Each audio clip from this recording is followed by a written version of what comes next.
Hello, everybody, and welcome to another presentation of the ECL Elite Division Season 10 right here on NHL Gamer. My name is Tuki, joined as always by my broadcast partner, Sin. Sin, how are you this evening? Always fantastic. Great sixes action coming, especially this first matchup. Two of the top teams going head-to-head. Always fun when we get to cast those games. Fantastic sixes action brought to you as always by our broadcast partners at esports and Prisma Gaming, and we thank them very much. As Sin mentioned, two of the top teams going head-to-head in this first matchup, as it's number 2 HAVU Gaming taking on hREDS, currently tied for 5th. Both teams, though, in terms of point percentage, still absolutely in the mix. And right now you have HAVU looking to solidify themselves at the top of the standings, of course, neck and neck with the team they met in the finals last year in Linköping, our defending champions, and Jyväskylä. And of course, for hREDS, newly rebranded but an established team looking to fight their way towards the top of the standings, and doing so in fairly spectacular fashion thus far. As you get a look at the lineups, of course, we got a lot to break down here before we get to these two games between these two teams. Of course, we do have a secondary matchup for you immediately after between BRAYCE Phantoms and Luleå Hockey, so stick around for that. But Sin, we start off with the main event today. Hopefully get a look at the team stats here in a second as well, but of course, it's not just the team stats, it is the player stats that really tell the story of this matchup, and I'm sure there's one stat that really stands out for you here. There might be a couple, though. Of course. I mean, the 80 goals for HAVU. I mean, they are just an insane team when it comes to being able to produce offense, and the great defense that they have as well. It can really lock things down. Of course, great special teams. And on the flip side, hREDS, no slouches themselves. They don't score as much as HAVU does, but, you know, their defense is, pretty comparable as well. Not too strong on the special teams, but in the last 4 games for each of these teams, they have won 4 straight. So we're seeing two teams, on a hot streak right now, going head-to-head. Something's got to give. Both teams top 5 in terms of goals for and goals against, in terms of having a better goals against average. So again, something's got to give between two of the top teams in the league. Let's get down to the individual matchup, starting off as always with the center battle. Sin, as we always talk about, success in this league begins with this position right here for hREDS. It is their captain Benito lining up against Dominointi of HAVU Gaming. Sin, 2 very impressive point totals we're looking at here. Yeah, and both of them very good defensively, both of them very good offensively. I mean, the Dominointi stat line is pretty insane when it comes down to it. I believe he is tied for first in game-winning goals as well. So the clutch factor going to be huge. Both of these guys good on the faceoffs, above 50%, slight edge maybe going to Dominointi. So in this matchup, we're really going to look to those key draws and see which one can get that advantage. Absolutely. Let's take a look at the men to their left and right, respectively. For hREDS, we have Yoki and Nicky Dangles, and for HAVU Gaming, we have the season debut for Topi Karanen. And he is next to, of course, the captain, as always, ever present for HAVU Gaming. It is Flyer Kungen. And again, Sin, very impressive point totals for the men that have actually played this season thus far. Yeah, definitely. I mean, both sides about 2 points per game on average. I mean, Flyer Kungen, above that, almost getting towards that 3 point per game. And he loves to shoot, leads the team in shots. Also, has the puck quite a bit, leads in takeaways, also leading in giveaways too. So look to him to really be the catalyst for the offense here, especially with a sub coming in on that left wing side. But yeah, Yoki and Nicky Dangles, no slouches themselves. Both of them very good at putting the pucks in the net, which helps them out as Benito, more of the playmaking type guy. Absolutely. And speaking of playmakers, we switch over to the defensive side of things, which may, in theory, sound like a weird transition, but when you're talking about Nasustelia and Vilikun, of course, I mean, you have 2 defensemen that are near the top of the leaderboards for defensive point getters. On the other side, not that Teemu is a slouch, but he is playing next to somebody else who is making their season debut, that being King of Apes.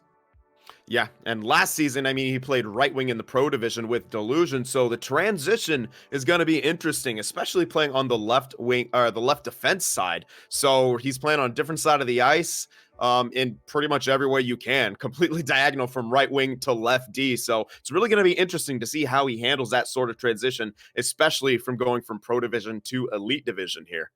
Absolutely, as have really, I believe, the rest of hREDS, of course, with that rebranding of Delusion. That brings us to the goaltending matchup for this evening, and a very interesting matchup here, as of course Hanselinho between the pipes for HAVU Gaming. Again, the rock of that defense, the face of Season 9, and for good reason, still one of the very best that we have here in the ECL in the Elite Division.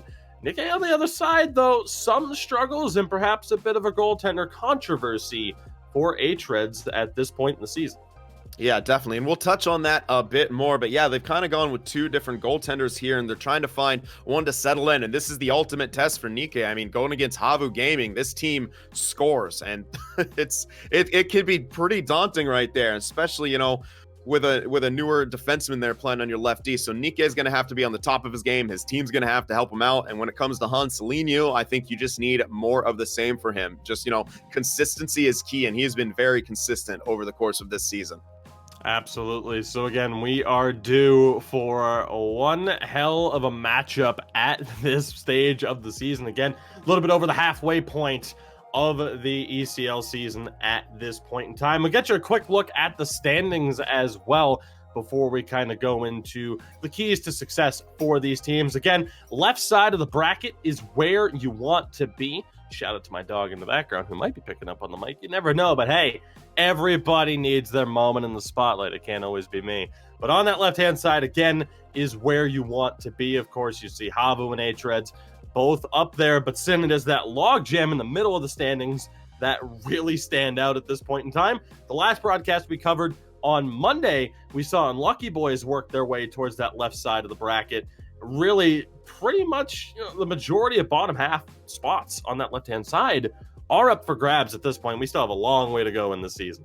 Absolutely. And, you know, hREDS, while they are near the top, they're, you know, tied for that fifth slot. I mean, they are not safe whatsoever. Yes, they have games in hand, which makes it a bit better, but they're going to play 2 today. And if they can't pick up a win against HAVU Gaming, their path, you know, to getting a secure playoff spot is a little bit harder here. So they're going to want to steal at least one game off of HAVU, which is much easier said than done. But if you can get 2 points out of this, maybe even 3 if you force an OT, I mean, that's pretty ideal for hREDS. Absolutely. We got you a quick look as well at the top 10 scorers at this stage in the season. Some of them, of course, featured today. Flyer Kungen, Dominoiti up there as well. Again, we expect big games from them as per usual. And again, for the goaltending side as well, Hanselinho up there for HAVU again. So a very tough matchup for hREDS at this point in the season. Again, a little bit over the halfway point. Every point in the standings matters at this stage. As to get a look at Flyer Kungen in particular. Again, 34 assists, 57 points in total. The captain of the team, leading by example, as he always seems to do. But Sim, we talked about it, you know, such a crucial set of games here for hREDS. That brings us to our keys to success for these two teams, and we will start off with hREDS here. And Sin, what stands out for you here when we talk about these 3 examples, these 3 points? Well, it's, you know, their efficiency. I mean, they have played less game. We mentioned that a bit when it came to the standings. They don't put too many shots on net. They rank 13th, but they are 5th in goals for. So you got to think they really look for those, you know, high quality scoring opportunities. Maybe a bit difficult here against a very strong defensive HAVU team. So maybe they'll have to switch that up, maybe shoot just a bit more while still looking for those high quality chances. Nikkei Dango's actually shooting at 40%, Benito almost at 40% at 39.4%, and Yoki at 31%. So that forward core, when they do shoot, they really make it count. Which brings us to our second point here. Yoki is key. He is 3rd in the league when it comes to penalty minutes, and hREDS have a bit of a middling penalty kill, to put it nicely, sort of middle of the pack. And if you're in that playoff spots, you're going to want to improve that when you start going up against those elite teams. And, well, there's one right here. HAVU, one of the top offenses in a top 5 power play. They're going to have to be careful here. Discipline is going to be a huge factor. And the last point here is Ape Escape, King of Apes, his season debut. He is a season 1 original here in NHL Gamer, and he's been playing in Elite since season 6. So, I mean, the talent's there, the experience is there, but, how good is he going to be on defense? Does he still have it at this elite level? Again, returning to the Elite Division for the first time since season 6, but he's not the only person making his season debut today, and that brings me to the 3 keys for HAVU. It is Topi time, replacing, I wanted to say the ever-present Pawanso, but that is not the case tonight. Now, Topi Karanen debuted in Season 2. He has been playing with HAVU Gaming, even under the Written in the Stars banner, since Season 7. They won an ECL Elite title together in Season 8. Dangerous all-around offensive force in terms of goal scoring and playmaking, not exactly a one-trick pony. So very intrigued to see what he's going to be able to do now that he returns to this lineup. Last season for HAVU, 17 points in 10 games. Also had 29 hits, so intrigued to see how physical he is today. Offensive options for HAVU, again, that's one of our key talking points every time we cover a game for HAVU. It's not just the top 5 offense, it's the top 5 defense. You look at the statistics for the leading forwards, HAVU's there. The leading defensemen when it comes to point totals, HAVU is there.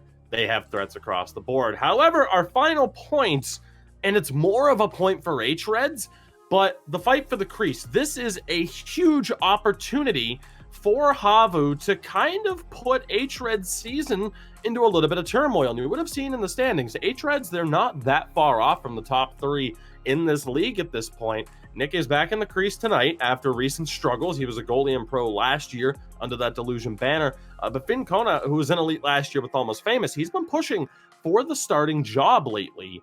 He has a nearly 82% save percentage to Nick's 72.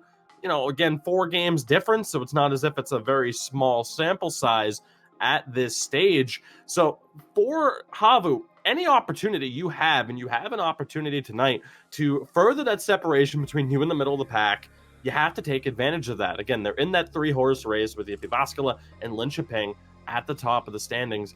And if they have a solid performance tonight, not only will it get them that separation over hREDS, but it could, cause just a little bit of controversy in goal for hREDS moving forward down the back half of the season. So again, our keys to success for both sides. Sin, we are just about ready to go. We hope, although there's the news in chat that there is a slight delay, unfortunately. Brought to you by the lovely folks at hREDS. hREDS. Sin, you have a catchphrase for hREDS? What do you think? We don't want to be too harsh, but any catchphrases for them?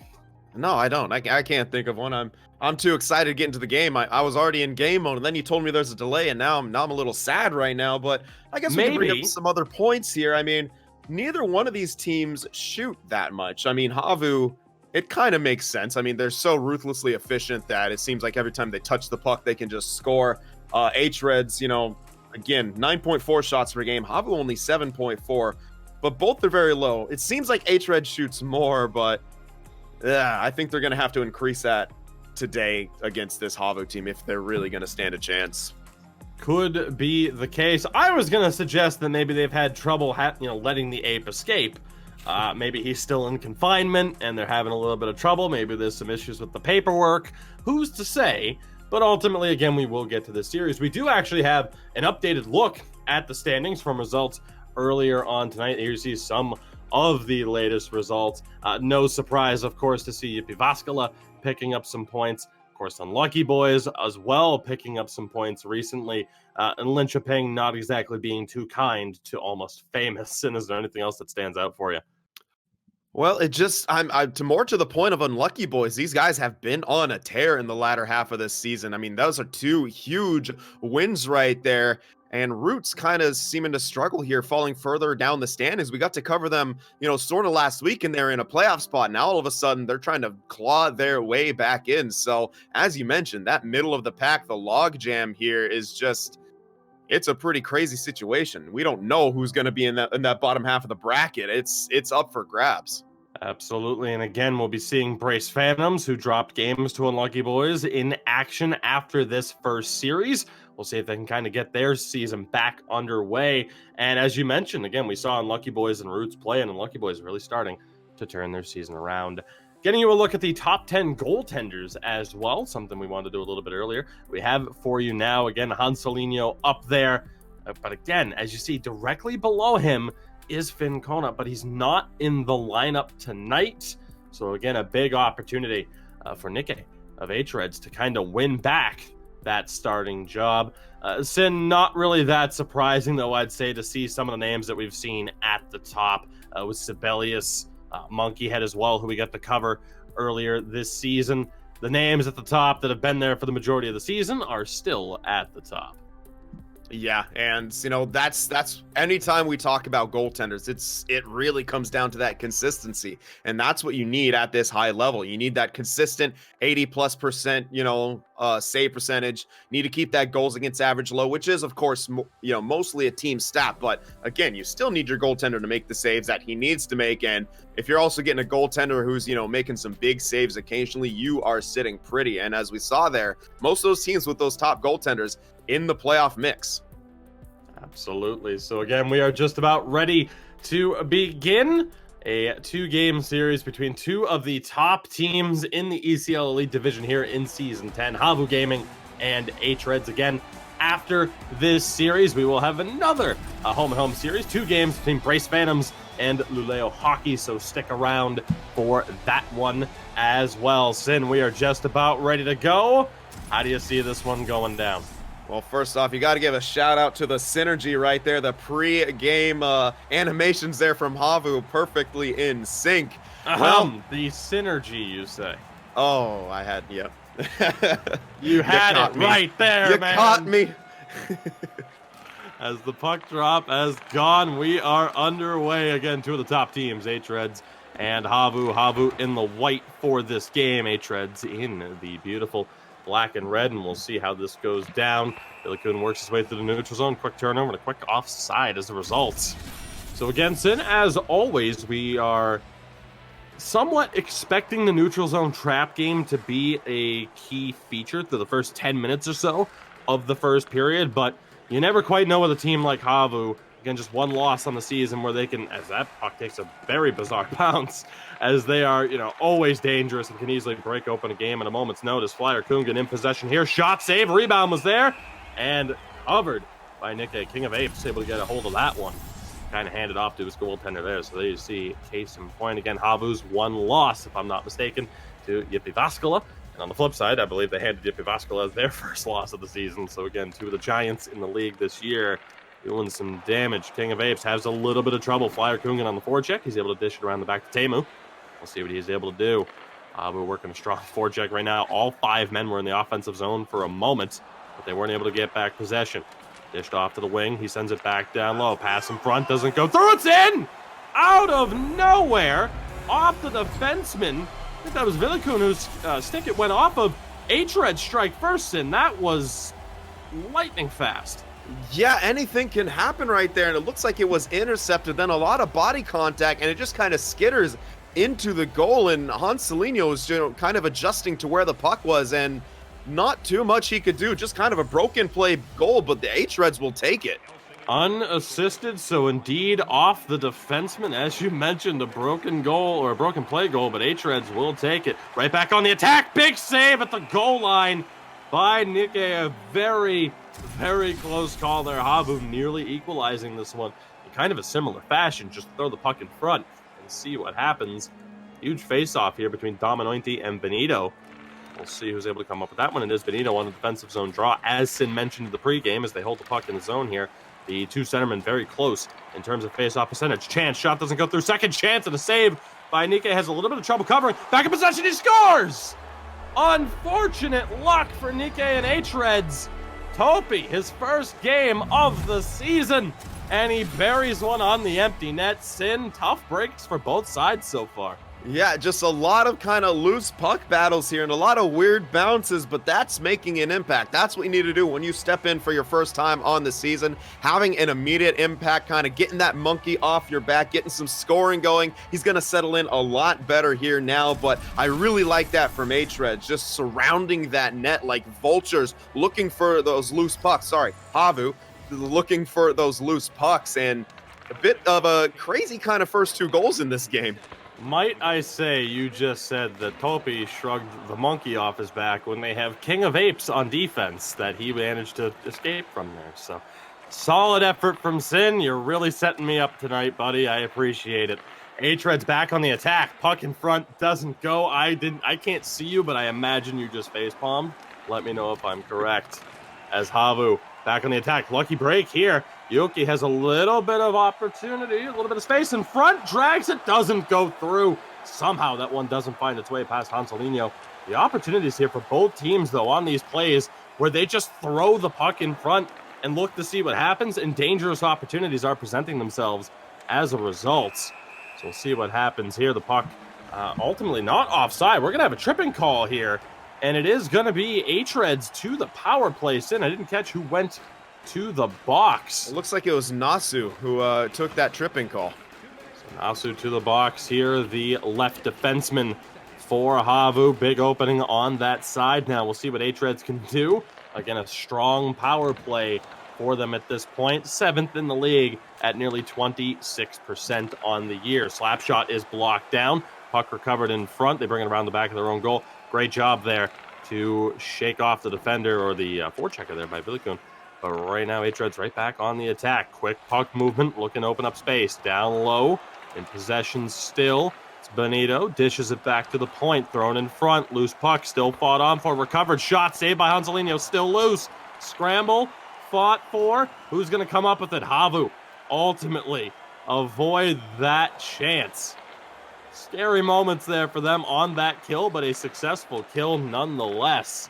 So HAVU, again, that penalty kill on the season, 2nd in the league, and for good reason, approaching 87% after that kill.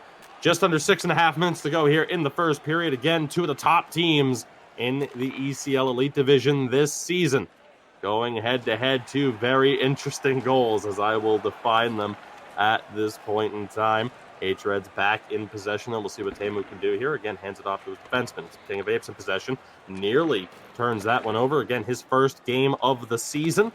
Former forward playing defense at this stage. And again, Flyer Kungan right there on the attack. Great outlet pass, though. Yoki has it. A little bit of space. Not able to get the play. Sin, we're going to have a penalty shot, though. A trip was called. Yoki, the opportunity for his 17th goal of the season. Will he be able to get it? He cannot. The big flying poke check from Hanselinho, and we're still tied at 1. Wow, I mean, this game just kind of has a little bit of everything right now, and it seems like the puck just kind of bouncing all over the place, but a great pass from King of Apes there to spring Yoki there on that partial breakaway. Shot on, recovered, and stopped by Hanselinho. Yoki not afraid to throw another shot on goal. Again, Hanselinho shrugging off that early goal and doing well thus far. See what happens here. Another crucial offensive zone draw. He jumps, so a free win for HAVU. See what they're able to do here in response, trying to lead the breakout. See if they're able to find space here through the neutral zone. A little bit of trouble right now. Quick puck movement intercepted by Nicky Dangles. Now space again for Yoki. Loses it back again. Here comes HAVU. 2 minutes remaining here in the first period. Good forecheck for Flyer Kungan, but he's not able to get possession back. Trouble in the neutral zone. HAVU back in possession. Can they hold on to it? Opportunity now down low in front. Dominointi the chance. Still an opportunity. Both Topi and Flyer Kungan there, but neither able to take advantage of it. And here we go. HAVU back on the attack. Final 30 seconds. Good quick pass up by Apes. And now it's Yoki looking for the space, trying to lead his way through. A couple of quick passes not working out. Nasu back in possession. Quick feed up, doesn't work. This will be offside. Sin, that'll do it for a fast-paced first period. 2 unfortunate goals, I'd say, for both sides, but it all evens out in the end. Yeah, and I mean, just kind of a bouncing puck, and we sort of saw the teams adjusting to that, really trying to just drive that front of the net and crash the net with how things have been going there. I mean, two weird kind of loose puck goals. One of them, an own goal there, as you see on the replay, and just I'm sure not the way the two teams thought it would start out. Look at that. I mean, just look at the scramble. The puck is bouncing everywhere. Good job by Topi Karan there to kind of just throw the puck on net when he gets it on his stick. And that's sort of the story of that first period. We thought it might be more of a trap game. I don't think either team really had trouble establishing their attack and, came down to just throwing pucks towards the net. So we'll see if that, kind of continues here in the second or if they kind of settle down into more of their play styles. Early offside here for hREDS again for HAVU. We said it was Topi time. He gets a goal immediately to to tie this game up, not to open the scoring, but ultimately to open the scoring for HAVU again in this 2-game series. See what happens here on the draw. hREDS come up with it. Yoki again in possession. A couple of quick passes, looking for that cycle in front. Big interception from Villikun. Not able to pull that one off. This one quickly poked back. So hREDS doing a good job of neutralizing the HAVU counterattacks thus far by getting back and protecting their blue line. Oh yeah, absolutely. And they're not able to establish much of their own because we always talk about the layers of kind of defense and protection that HAVU have. And, eventually they're going to start breaking through. So hRED's really going to have to find, some way to get offenses. It looks like they're going to ice the puck here. Oh, no. No icing call on the play. Very fortunate break there. HAVU back on the attack. This one, though, offside yet again. So, again, we've seen the quick passing from HAVU just looking for space, but it's simply not there right now as they try to get over the blue line. Yeah, both teams doing a good job of that, kind of the neutral zone trap. And here's what we're getting, what we talked about perhaps in the first 10 minutes of that first period. We're starting to get it here in the second as things sort of start to settle down. We're really going to see what these two teams have in store when it comes to strategies. Still trying to find their way through. King of Apes has it, tries to work his way through, but Villikun there again to shut him down. Outlet pass doesn't go, but off the stick of a defender, so no icing on the play. We'll see what happens here. Again, now hRED's back in control. Nicky Dangles burst to speed. The chance shot. Rebound doesn't go. Hanselino picks it off the line. Very close call there. The speed from Nicky Dangles and Yoki really paying off there for hREDS, and now they have an offensive zone draw out of it. See what happens here. Benito. Can he win it? He cannot. Dominoiti, great job there. Again, going to be very intrigued to see what that battle is like at the dot. Again, both centers very close in terms of percentage. Flyer Kungan trying to chase this one down. Apes is there as well. HAVU come up with it. Drop back down. No one in possession of it yet. Recovered by hREDS. Nearly turned over. Now still in possession is Teemu. He's able to find Nicky Dangles. He drops it back down. So both teams trying to be incredibly protective of the puck right now, not looking to take any unnecessary chances, and that's why the neutral zone right now is a meat grinder. There is just no space to be had. Yoki nearly came up with that one, and that's the thing for HAVU as well. You need to be careful. The speed of that front three on the other side. Chance for Dominoiti, nearly gets up the middle, has it now back down in the corner. Opportunity looking for a pass, finds Flyer Kungan. We know HAVU love to work it down low, something we didn't really talk about in the early stages. It didn't work out there, though. Yoki tried to dump it in, wasn't able to do so. hREDS are forced to drop it back and look to recover. Again, a couple of quick passes, but no space right now. Both teams, again, patrolling the blue line so well. A self-pass there from Benito. A couple of quick passes. Yoki has the chance. He shoots. It doesn't go. Hanselino went all out again. hREDS still on the attack. Nicky Dangles dishes it back to the point. Slap shot doesn't get through the traffic. Loose puck recovered. Shot doesn't go. Still scrubbing. He scores! Out of nowhere and out of nothing, Benito, the captain, is able to tuck it. And just like that, hREDS are back in control. Actually, it was not Benito. It was Nicky Dangles that came up with it. Benito was on the doorstep. Sin, these scrambles in front, tough for us to judge. You can only imagine how tough it is for the goaltender. Yeah, and it's crazy, and I'm really impressed with hREDS so far. Not only their ability to shut down the HAVU attack, but get offense of their own. Even if they're blue-collar kind of dirty goals, what goes in counts on the scoreboard, and Nicky Dangles cleaning up the trash on that one, giving his team the 2-1 lead. 5 minutes remaining here in the second period. HAVU trail for the second time. Again, they've dropped just one game this season. It would be a huge statement victory for hREDS to walk away with this one, but we still have a long way to go. But right now, the key has been just get the puck in front and really don't give the goaltender a chance because there's simply not a way to track it. As we see Dominoity jumps us in. Both centers have jumped on the draws thus far. Uncharacteristic from centers of this level. Exactly. You stole the words right out of my mouth. It's kind of curious to see how they're jumping right now. I mean, this is a big matchup, but... One-timer deflection scores! Nicky Dangles has his second of the game.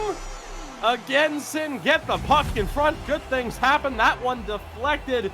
Nicky Dangles, the leading goal scorer of this team, now up to 20 goals in 17 games played.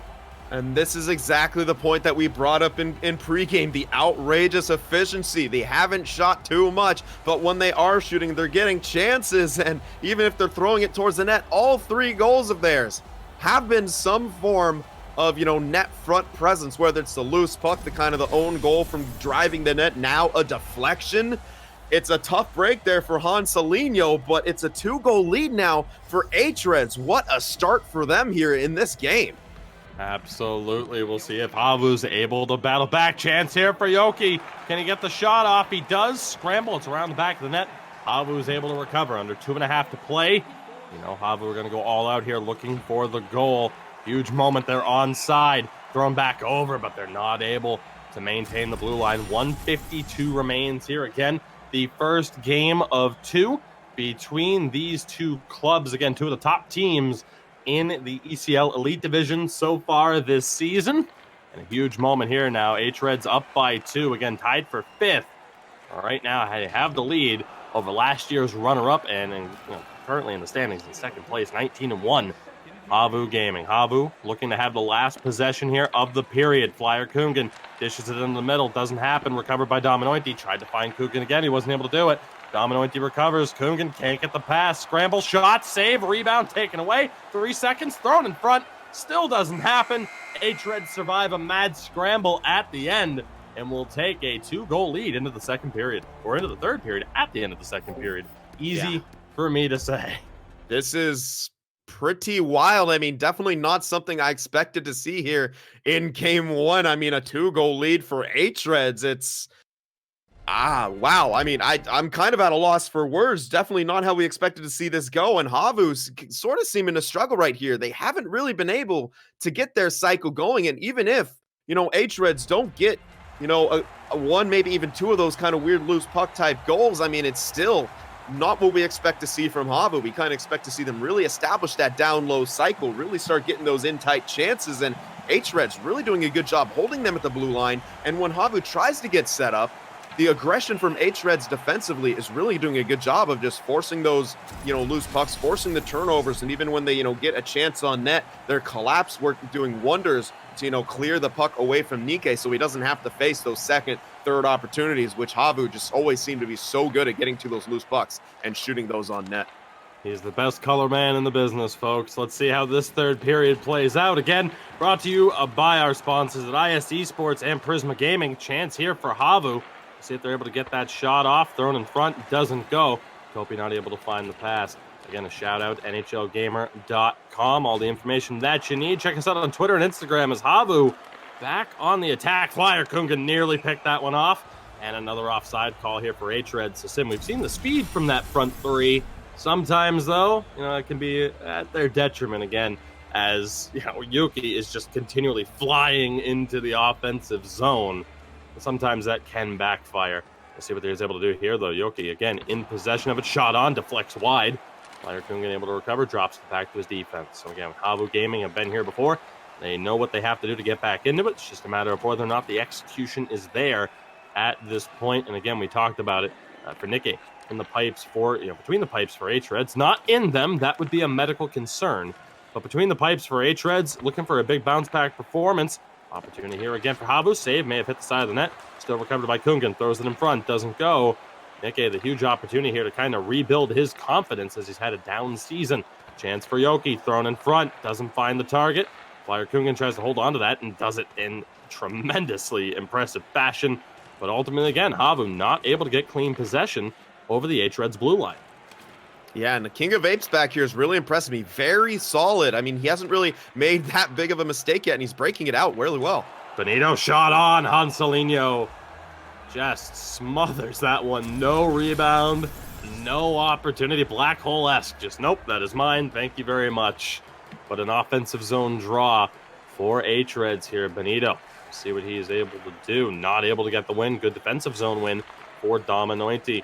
HAVU, 12 minutes to work with, down by 2, looking to avoid what would be just their second loss of this season. Puck thrown into the corner, recovered by Topi. Now again, it's Nasu. Quick D-to-D passes Vilikun. Shot, scores! Sin, we talked about it. The defensemen are dangerous for HAVU. Vilikun snipes one in from the point through the traffic. He already led the league in goals for defensemen. That's his 8th of the season now. Yep, and I mean, sometimes you're looking for that deflection, but he will definitely take the goal, and just like that, back within 1, and that's the ruthless efficiency coming out from HAVU there. Now they're gonna, if they start to throw those pucks on the net with a little bit more vigor here, I mean, hRED's gonna be hard pressed to be able to hold this lead here in the third, because HAVU, extremely dangerous, even at the worst of times, and they really seem to be coming alive here in this third period. Another offside call. 9:54 to play here in the third period. hREDS holding on now to a 1-goal lead. Flyer Kunga not able to pick that one up. King of Apes gives chase, comes up with it as well. Again, his first game of the season. As Sid mentioned, he's been impressive as Yoki goes for a highlight reel play, not able to pull it off. HAVU back in possession, but can they gain control of the blue line? They find space. Topi has it back to the point. Shot on, deflects, doesn't go. Apes able to chop it out, nearly held in. Tough break there for Nasu Stelia. Just doesn't stay on side for him. And Sin, we are going to see an early timeout here from HAVU. Yeah, and kind of interesting with a defensive, a neutral zone draw here. Dominointi's been pretty good on the faceoffs, especially in his own zone here. But I am curious to see the timeout coming in this situation. Perhaps they were just really low and they didn't want to see that counterattack, as they said, you know, Yoki has been able to get around that defense a couple times here, and it's led to scoring opportunities. That really looks like a deflection, but I guess it must have hit off a defender. As we got, I'd love to see at the end of the game through the action tracker who got credited for it. As hREDS, they're going to call a timeout of their own. May have been deflected in front. I'm actually not sure at this point who it was credited to. Again, at the moment, looked like it was Vilikun's goal. We might be incorrect on that one. We'll try to confirm that for sure. I don't recall, of course, what it said in the overlay at the end. It was him in the overlay. Yeah, it was definitely. Then there you go. So again, Vilikun, the top goal-scoring defenseman in the league, Erik Karlsson-esque perhaps. Maybe not during his time as a member of the Sharks thus far, but hey, you never know what's going to happen once the NHL resumes, right? Is quiet, this please. Something? Yep, I had to do it. Thrown in front, loose puck still, dumped out by Benito. We'll see if Nicky Dangles can win this race. He cannot, so a crucial offensive zone draw coming up here for HAVU. Had to throw out the San Jose chirps because, let's be honest, we all know the Bruins are going to be terrible again sooner rather than later. But for now, hey, we're tied at 12 apiece on the draws, and a big defensive zone draw win for hREDS. The sauce pass doesn't go as we approach 6 minutes to play. HAVU looking to battle their way back. Topi has it, able to find the pass in front. Flyer Kungan just can't slot that one home. hREDS back in possession. Good D-to-D pass to maintain possession. We're going to get that controlled breakout. Yoki has the speed, has the space. Sauce is in front. Not as he wanted it, though, off the pads of Hansalino. Covered now, Nasu back in possession, leading his way up the ice. Finds Topi, still has it. Shot coming. No, it doesn't. Back to the point. Shot now deflects wide. Flyer Kungan, great patience to not take the shot there. To get the chance for his defenseman. Approaching 3 minutes to play here in the first period. Dominointi on the attack. All three forwards deep for HAVU. Off of Flyer Kungan. In front. Shot doesn't go. Kick back to the point. Recovered here by Vili. He sends it down low again. Topi looking to step in. Circles back. Back to the defense. Topi again. And crosses over. Dominointi just couldn't pull the trigger. I believe he was slashed. It looked like he was slashed and there was no call. Topi back in front. Dominointi's shot denied. Loose puck. Scramble. Recovered by hREDS. 55 remaining at this point. Huge hit there with no penalty. HAVU back on the attack with that extra bit of space. Can they make the most of it? Recovered and held in by Vilikun. Now Flyer Kungan shot. Loose puck still fought on for. Dominointi's there, but he can't get a piece of it. Somehow Nicky comes up with it through the scramble. Sin. 40 seconds to go. Yeah, relentless attack right there from HAVU. You're seeing why they're one of those top 3 teams. I mean, that was just insanity. They could not get the puck out of the zone. hREDS, they were really struggling there in a face-off win. HAVU can't come up with it clean. Benito will send it down, but this will be an icing call, so they'll kill some valuable seconds off the clock. But another big chance here for HAVU on the draw. Again, it's been close all game as expected, but no face-offs bigger thus far for Dominointi of HAVU than this one right here. He can't get the win. Clean win for Benito. That's huge. hREDS send it around the back of their goal. Big hit there. Penalty coming up for HAVU. And a chance for hREDS to ice it. It's Villikun to the box. So HAVU go a man down with 27.5 seconds to play. Now down to 27.4, but they do win the draw. Flyer Coogan able to dish it off to Topi Karanen. Now again, Flyer not able to find the space. Turned over by Apes. Chance again, poked away. Thrown back to the point, nobody there. Seconds ticking down for HAVU. Nasu able to recover. Quick pass finds Flyer Coogan. Topi having trouble. Dominointi not able to hold. hREDS, can they close it out? Shot blocked. They can. A spectacular performance from hREDS as they hand HAVU just their second loss of the season. A statement victory for this hREDS team. Again, finding themselves in 5th in the standings and pulling off a win against one of the big 3. That is a tremendous way to state your intentions that they are looking to take that next step and be considered a part of not just a big 3, but to make it a big 4 perhaps, as again, we go down the back half of this season 10 of the ECL Elite. Wow, I mean, that is HAVU threw everything at them at the end, and good resiliency there from hREDS. They hold off, they get the victory, and I mentioned before, if they got 2 points out of this series, they did a good job. They've already got their 2 points. I mean, if they're able to steal this second game, not only is it a statement, but it's starting to look, kind of scary for HAVU there. I mean, not that they'll lose, their ranking or anything. They're still going to be one of those top teams when it comes to playoff time, but you drop 2 to a team below you when you've only dropped 1 over the course of the season, and that was to one of those, big rivals at the top there. And I gotta say, hREDS, I mean, you could, chalk some of this up to lucky bounces, but remember, HAVU, their first goal was kind of off of a lucky bounce as well, so hREDS completely earned this victory there. We saw them having a lot more trouble there at the end when HAVU was getting really aggressive, and we kind of saw a bit of King of Apes' inexperience there. He did make a couple sort of miscues on the passes, which led to more extended zone time from HAVU there, so that could be a point of exploitation here from HAVU here in Game 2. If they crank up that aggression early on that forecheck, they may be able to exploit some of the inexperience back there on hREDS' blue line, but as we said, hREDS, great job to take that Game 1. You've kind of accomplished what you needed to in this series. Icing on the cake, everything from here on out. Absolutely. And again, to cover for Sid on that, in terms of experience, what we're talking about is inexperience this season. King of Apes, of course, the Season 1 original, all the experience in the world. We're going to go with rustiness as a better way to probably describe that because, yeah, it's his first game of the season. And again, you're talking about someone who last played on the wing. So now you're talking about someone making that jump to defense. I'd say inexperience, though, is a fair word. But just to further clarify that, to not have anybody take offense when they are a Season 1 original, of course. As you get a look at the lineups, again, second game coming up between these two. A fantastic game, an overall team performance from hREDS and Sin. I mean, you want to talk about some of the moments of concern in terms of the breakout, but for the most part, I mean, the main thing that sticks out, number one, Nikke had a great game in goal when he really needed to. Again, the pressure's on from his backup, really pushing for that starting spot, so that is a huge victory for him as an individual, but the speed of that front 3 with Yoki and Nicky Dangles, I mean, extremely impressive, and might have been the reason why we didn't see HAVU go all out on the forecheck through the early stages of the game.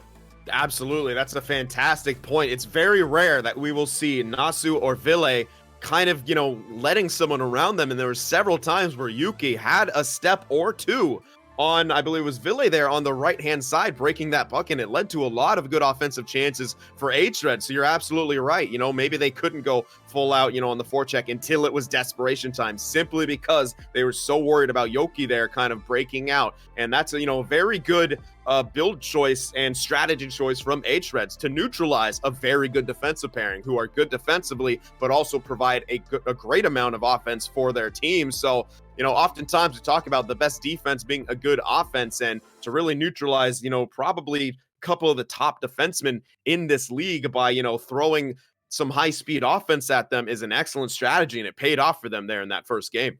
Again, something that we often don't get to talk about as much as we'd like to, because we often don't see what builds these players are going to be running until moments before puck drop. But you have to wonder if there might be any changes. I highly doubt it in this situation, especially with a team like HAVU. You know, I'm sure they have, you know, the builds that they're the most comfortable with. They're not going to be that concerned, but 19-2 obviously doesn't look as pretty as 20-1 as hREDS pick up their 11th win of the season. You get the look at the updated stats. Again, for HAVU, still phenomenal numbers up to this point on the season. But again, hREDS, no slouches of their own. Very intrigued to see, you know, again, what we see from them in this second game as they continue to push. So we do have further updated stats for you here. We'll just roll with whatever happens to pop up next. But all in all, again, just a very impressive effort as you see the standings now. So HAVU, you know, falling behind the pace set by Linköping. Linköping now with the game at hand. The big key there at the top is Jyväskylä, of course, having, you know, 2 and 3 games at hand over the teams in front of them. But like we mentioned with hREDS, I mean, you have the opportunity here. You've jumped up into 4th. You know, you had that tie for 5th. You're even in points with Kova Esports right now. A ridiculous 5 games at hand. You are talking about, if hREDS runs the table right now, at least in terms of those games at hand, you're talking about a team on 34 points, and you're not that far off the pace set by the top 3. Definitely not. I mean, even if they just get a 1 point out of this, getting, you know, putting themselves up the 25 points with the same amount of games played as Jyväskylä, I mean, you really put a lot of separation between yourself and that logjam that we love to talk about in sort of the middle of the pack. And especially when you still have 4 games in hand on the next person below you in Kova Esports, you're sitting pretty if you're hREDS here. So yeah, if they are able to pull off the upset here and get the 2-game sweep over HAVU, we really can't talk about them as a middle of the pack team anymore. That big 3 has to become the big 4, because that would be just an impressive performance from hREDS. But, you know, all talk is cheap. They're gonna have to do it here in this second game. Absolutely. And one final point here is you get a look at the defensive matchups. We'll talk more about this in depth in a moment.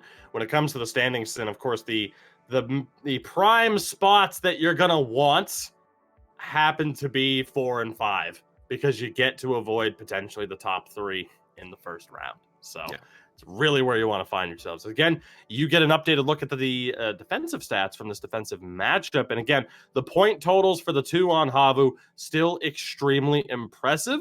We talked about some of the struggles for King of Apes, but again, not totally out of place, of course, and still picked up a point in his first game of the season. Yeah, not at all. Not out of place at all. You know, towards the end there, you know, I mentioned he, you know, sort of got exposed. I think anyone would at that point. It's HAVU going full forecheck with the amount of talent they have. When they go full aggression, it's a scary thing, and anyone's going to have trouble breaking out the puck. But yeah, a great job overall from King of Apes there in that first game. You know, picking up a point. Broke out the puck very well. I mean, he was a big reason why Yoki was able to, you know, get the steps so often on that left wing side. He was the one feeding him those stretch passes. Yeah, overall, great debut from King of Apes. And, you know, great job team defense-wise for hREDS, holding the second place scoring team to just 2 goals. That's half of their season average. Which is, again, beyond impressive. Billy Kuhn, of course, picking up his league-leading 8th goal as a defenseman. And as you can see, Sin, it is time. Game 2.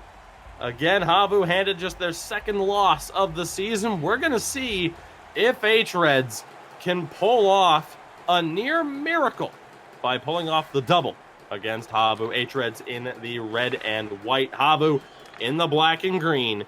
Let's see how this one goes down.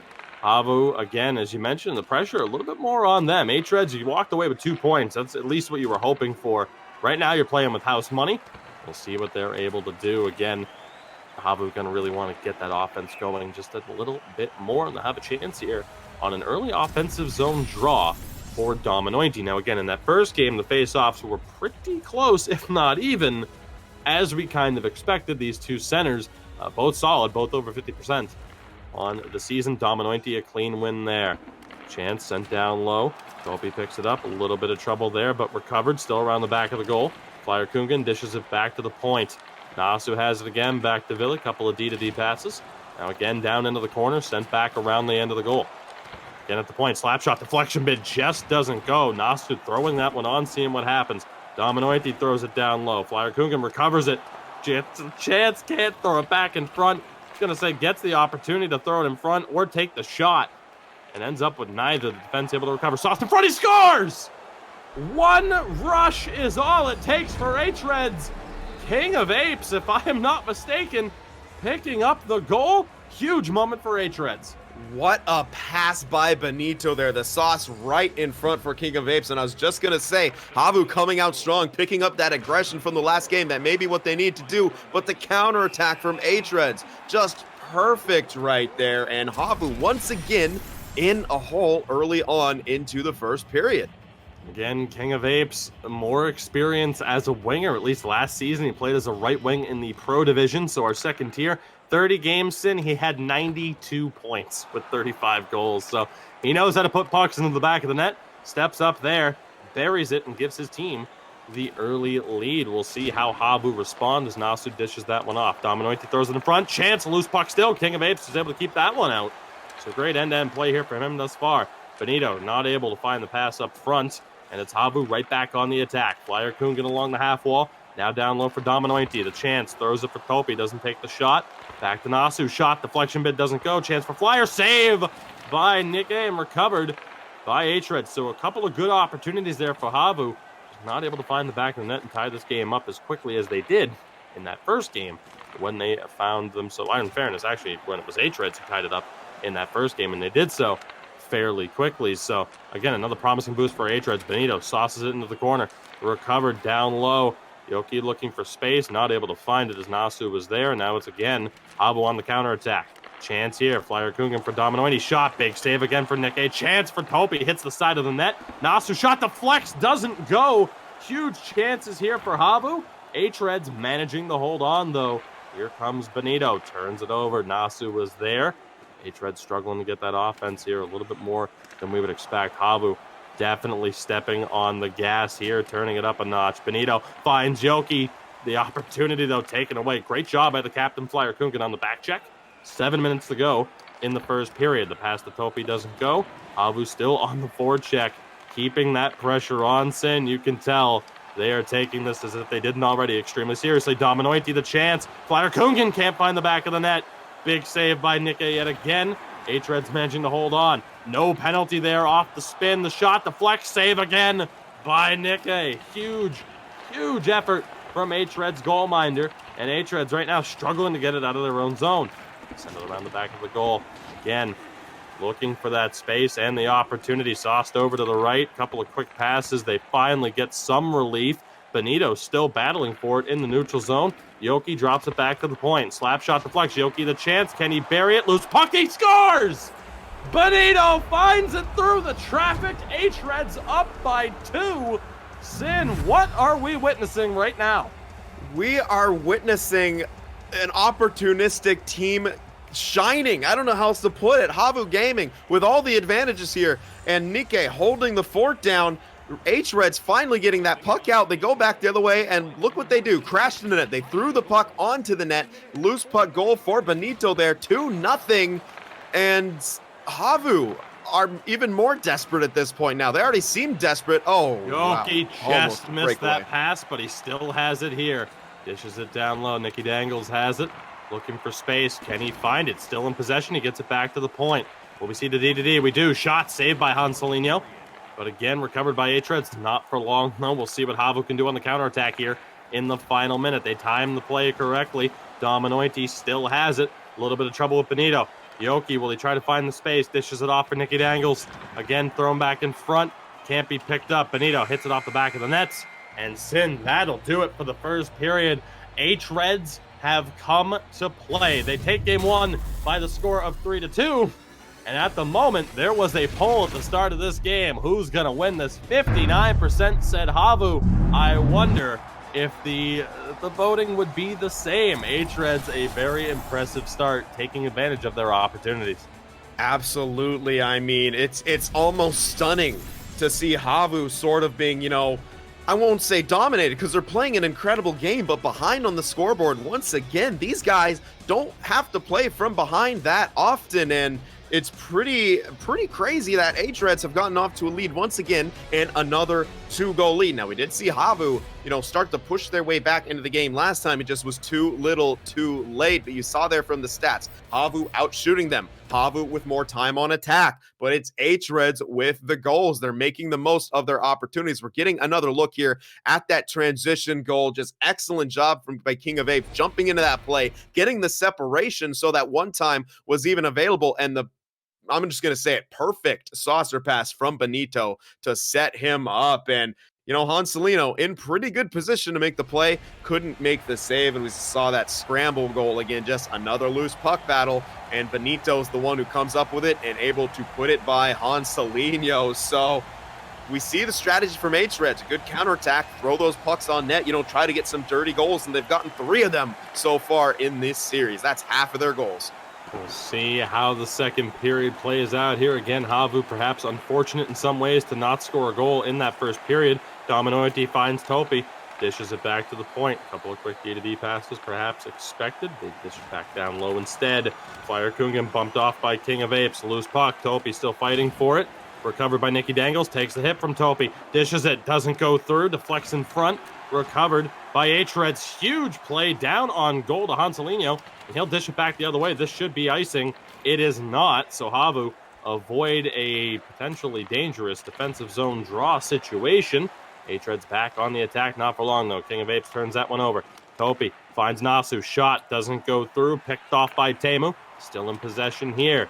Again, another hREDS attack. Snuffed out nearly immediately through the neutral zone. We'll see what HAVU does here. Sin, is that a known glitch, or what are we seeing here on those? I'm going to call it a power pass.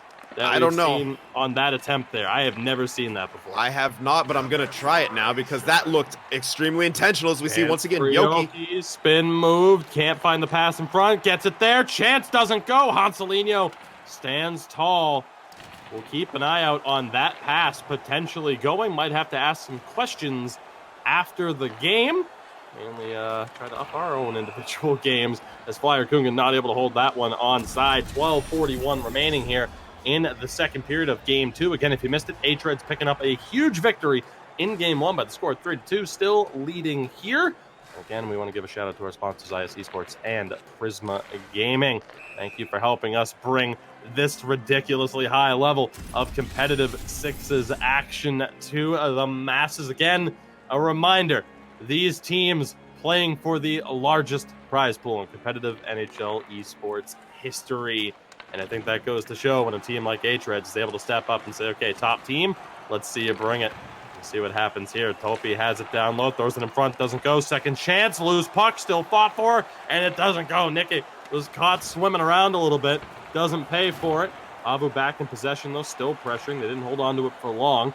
10.5 to go here in the second period. Great pressure from HAVU, but ultimately hREDS clear the zone, but right back on the attack after the intercept. Topi nearly got away with that one as Nasu picks it off again in the neutral zone. Topi Karanen looking for that bit of space. Flyerkungen has it now, dishes it back to the point. One-timer deflected wide. Another good chance there for HAVU. Thrown in front. Topi can't pull the trigger.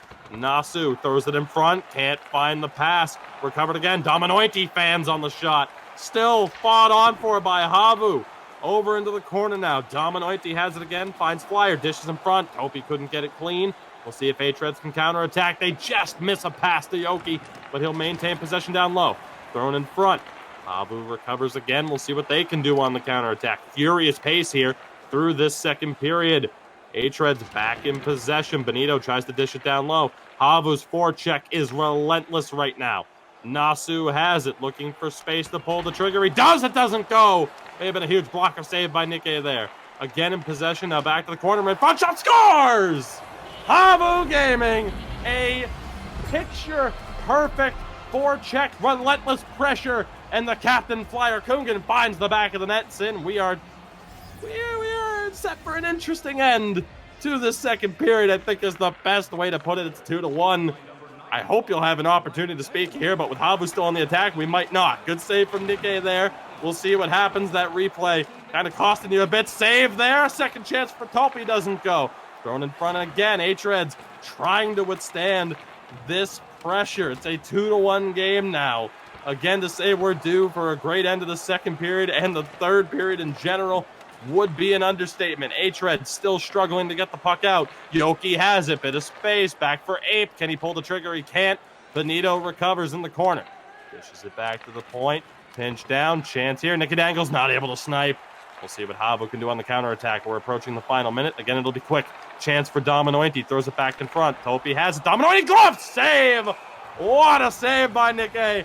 1:02 to go. Sin, what a pace. Well, it just seemed like only a matter of time before HAVU got that first one. They are full attack, and you're seeing the importance of holding the blue line against a team like this. Once they get that in and forecheck, unstoppable.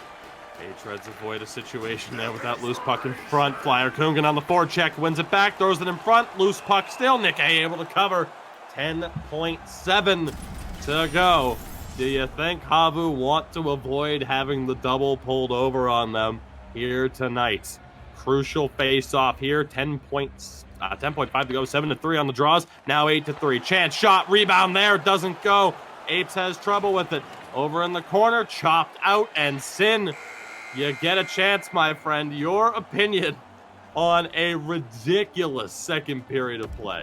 I mean, just look at the stat line. This is why HAVU is where they are. This is what you need if you're a top team. You need that extra gear, and HAVU has gone up 2 gears. I mean, just absolutely insane pressure on the forecheck. hREDS on that period were just surviving. They started off good. They're holding HAVU at the blue line, and I was about to compliment on that, and then the second HAVU got that puck past the blue line, established themselves, every loose puck they were trying to get to first. Even if hREDS got to it, HAVU was there. 2, 3 guys around him, cutting off the passing lanes. There was no options for hRED to get that puck out, and that's just how good HAVU is, how well positioned they are, and what you need to do in these high-level matchups. And HAVU, they're coming. You better watch out. Topi has the space thrown in front. Flyer not able to come up with it. Yoki now for hREDS. Tries to dish it over for Nicky Dangles. Can he get over the line? He can, but not for long. Bangs off the skate of a HAVU defender. Huge hit there from Flyer Kungen. HAVU recover. Benito nearly picked that one off. Chance here. Dominointi for Topi Karainen. And again, his season debut. Found, thrown on, does not go. hREDS send this one down. Good chance for them to win the rush. We'll see if they do. Apes able to win it on the pinch. Benito has it now. Dishes it over to the right-hand side. They recover. Still holding now, but Benito not able to handle that one. Topi quickly loses it back. Great job by Teemu for hREDS. The big move there. Space for Nicky Dangles. Shot on. Loose puck. Still scrambled for. Benito tried to throw another one on. Big hit there. HAVU back in possession. Again, trailing by just 1 now in this game. Big step up from Nasu. Not able to hold on to it, though. hREDS looking for space. Flyer Kungen, one of the most dangerous forecheckers in this league. Gets another piece of it. Sin, is there anybody better? No, not with the defensive skill stick when it comes to the forecheck. Flyer wins it back again on the forecheck. Chance for Nasu, he can't pull the trigger. Again, now a chance on the other side for hREDS. It doesn't go. Sauce pass. Flyer Kungen will chase this one down alongside Benito. He wins it again. Back to the point. Billy into the corner. Again, Flyer Kungen, the one-timer blocked in front. Great job there. Again, Flyer Kungen right now leading the way. Again, on the back check, pressuring. Unbelievable two-way play from him. Thrown in front, Benito's shot. Hanselino makes the save. Puck still loose, kicked out. We'll see who recovers this one. It's hREDS for the moment. Chance for Teemu. Can he get it down low? Nicky Dangles is there. Hits it off the back wall, but turned over. 10 minutes to play. Flyer Kungen here. Looks to get it over the line. Has trouble with Apes, who still has it. Sends it around the back of his own goal. We'll see if hREDS can get on the attack here. Yoki has it. Now back for Nicky Dangles. The shot, save. Apes is denied on the one-timer. Huge moment there from Hanselino to keep this a 1-goal game.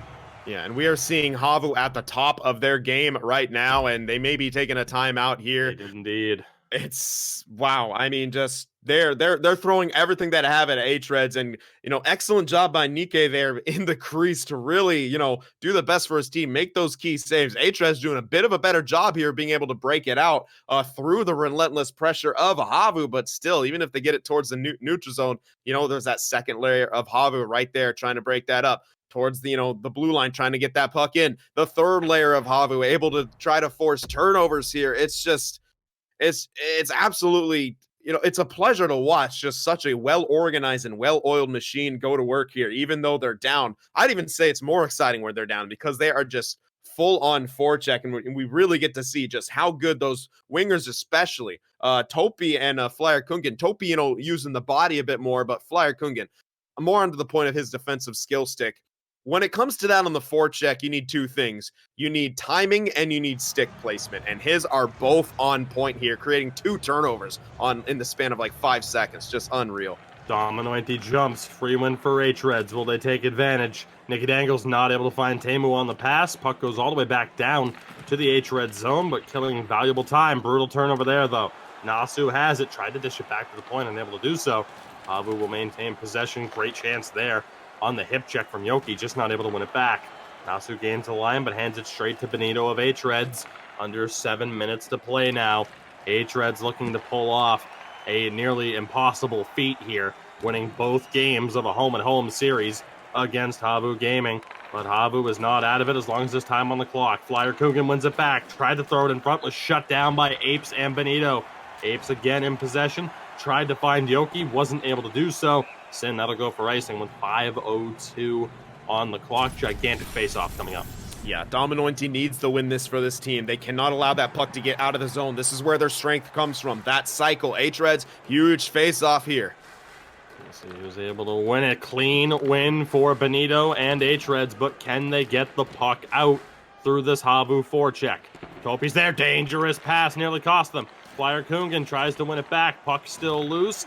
Recovered for the moment by hREDS. 3:40 remaining. Pinch up from Teemu. Opportunity, looks to cut in. Great move, just no space there as Nalsistelia able to recover it. Dishes off for Villicum. We'll see if he can find the outlet. Dominointy now again back to the defenseman. 2:30 remaining. Kungan dishes it in front. Topi just not able to maintain possession. Rough luck there. And Sin, HAVU take a penalty. hREDS go on the man advantage with 2:09 remaining. And it is going to be Topi Karanen going to the box. Again, just his second game of the season. HAVU are going to have to do it shorthanded. They win the draw here again. Tried to give it the opportunity there, but ultimately that loose puck on the defensive zone turnover nearly cost us. So my bad on that one, friendo. But again, you never know with these two teams how it's going to turn around. Chance in front. Benito just can't get a piece of it. We'll see what happens here. They play it out. Flyer Kungan trying to pressure. 1:20 to go. Again, it'll be a slow final minute. This one's sent back into the hREDS zone. Kungan has a chance. They both swiped for it. hREDS come up with it again. Teemu takes his time. Why wouldn't you? Because again, HAVU had the pressure. Benito space. Nicky Dangles can't get the shot off. Great defense there. Lead from Dominointy. Sent down. Doesn't go. Great interception from Teemu to deny Flyer Kungan. Chance now for Benito. Tries to tuck it. He can't do it. Loose puck recovered by Villicum. Can he find the outlet? 37 to go. Trying to run his way through. Flyer Kungan can't get the shot off. Nasu for Dominointy. Now back again. Nasu. Space. Throws it in front. Doesn't go. This one's sent all the way down. Icing is the call, but it's going to be waved off. Yoki wins the race. Wrap chance doesn't go. 18 seconds to play now. HAVU in danger of dropping both games as Nasu can't get over the line clean. 10 seconds remain. Yoki drops it back. We're back to even strength. Nicky Dangles sends it down low. Sin, what an accomplishment. What a coup. hREDS pull off the double against HAVU Gaming, who go from 19-1 to 19-3 on the season. Absolutely stunning there. And hREDS, I mean, more of survival there towards the end, but that penalty, just horrible time right there. And Topi's got to feel so bad about that. Sometimes it's just what happens. A good attack in the first half of that power play by HAVU, but the problem is when you're shorthanded, your stamina bar just doesn't recharge fast enough. So they have the advantage early on. They can go for those Hail Mary plays, no danger of the icing, but once those forwards lose that stamina, they're not as effective. They can't forecheck as hard. The rush plays, you have to be a lot more slow and methodical, and that benefits hREDS. More bodies there to clog up the neutral zone. You know, more bodies to slow down the breakout, less bodies for HAVU to pressure them, and it was just hREDS really played it almost to perfection there on their own power play. You know, not favoring taking the shot when they had it, but more favoring killing the time, the cycle, you know, defending well because you knew HAVU was going to throw everything at you. And a bit unfortunate there. HAVU probably feeling like they deserved, you know, a better result there, but credit to hREDS defense and especially Nikke between the pipes for making the huge saves when he needed to. Absolutely. And again, for HAVU, a lot of talking points, but ultimately, I think any negatives that we could kind of dissect and point out, they're going to sit there and say, yeah, we know. We know what we have to do to bounce back here and get our game back under control. Again, just their third loss of the season, but that does create a bit of an opportunity for Linköping and Jyväskylä at the top of the standings. So by, you know, just offhand as well, a huge result for the other two teams involved in the big three at the top of the standings right now. So for HAVU, I mean, again, if you were to sit there and say what went wrong, could just be bad luck, or ultimately a combination of bad luck and the fact that hREDS came to play. They came to make a statement tonight, and they did just that. They pull off all 4 points, up to 26 points now on the season, securely, I would say, in that fourth spot, which again is going to be such a valuable spot in the standings come playoff time. As we've talked about, 6, 7, and 8 is a slugfest between so many teams, and we want to remind you, of course, to not go anywhere. But again, our final thoughts on that, Sin, your final thoughts, this analysis on hREDS pulling off the double. Who was the key player there? I mean, again, King of Apes making his debut. Nikke spectacular in goal, really solidifying that he is still the starter for this team. Benito was spectacular in the two-way play. Absolutely. I mean, is it everybody? I mean, it was it's everyone. Performance. Is it unfair to say just one person stood out above the rest? I'd say it is completely unfair because they played as a team the entire time. Not to say HAVU didn't, but when you beat a team like HAVU, you need everyone playing at the top of their game, and I think they did. They didn't have a weak point. They didn't have a strong point. They played as one, and that's exactly what you need to do at the top of your game. And the next thing they need to do here is to take this win, celebrate a little bit, but you still got the rest of the season. These 4 points will mean nothing if you go up against, you know, team middle of the pack battling with you and you drop, 2 games to them. You kind of erase what you've gained here today. Yes, you have some separation. Yes, you have some games in hand, and you got them against probably one of the toughest opponents that you could get them against, but your road is far from over. So hREDS on the top of their game here need to continue that as the season continues. Absolutely. So again, look for HAVU to bounce back, for hREDS as well. We'll be continuing to cover their journey.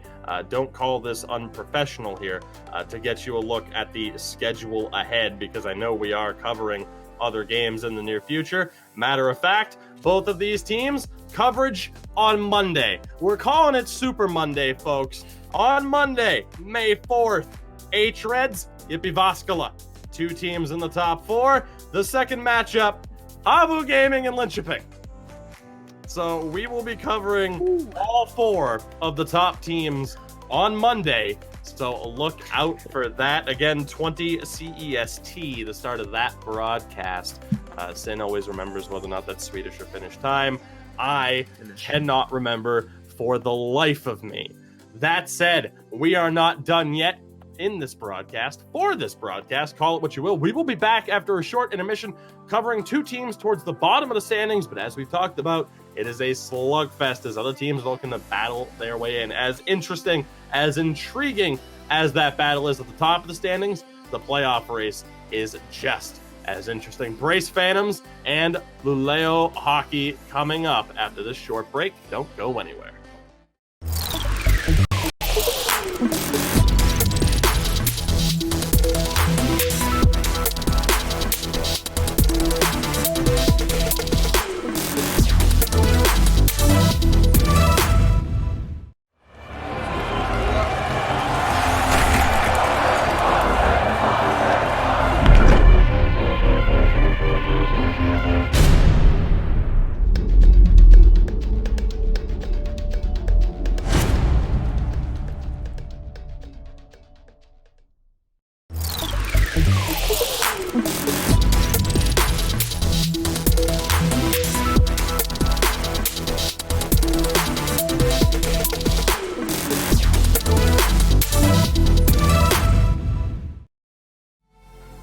And after a short break, we are back. Welcome to our second matchup of the evening. Again, we have some more of that sweet ECL Elite Season 10 action coming at you.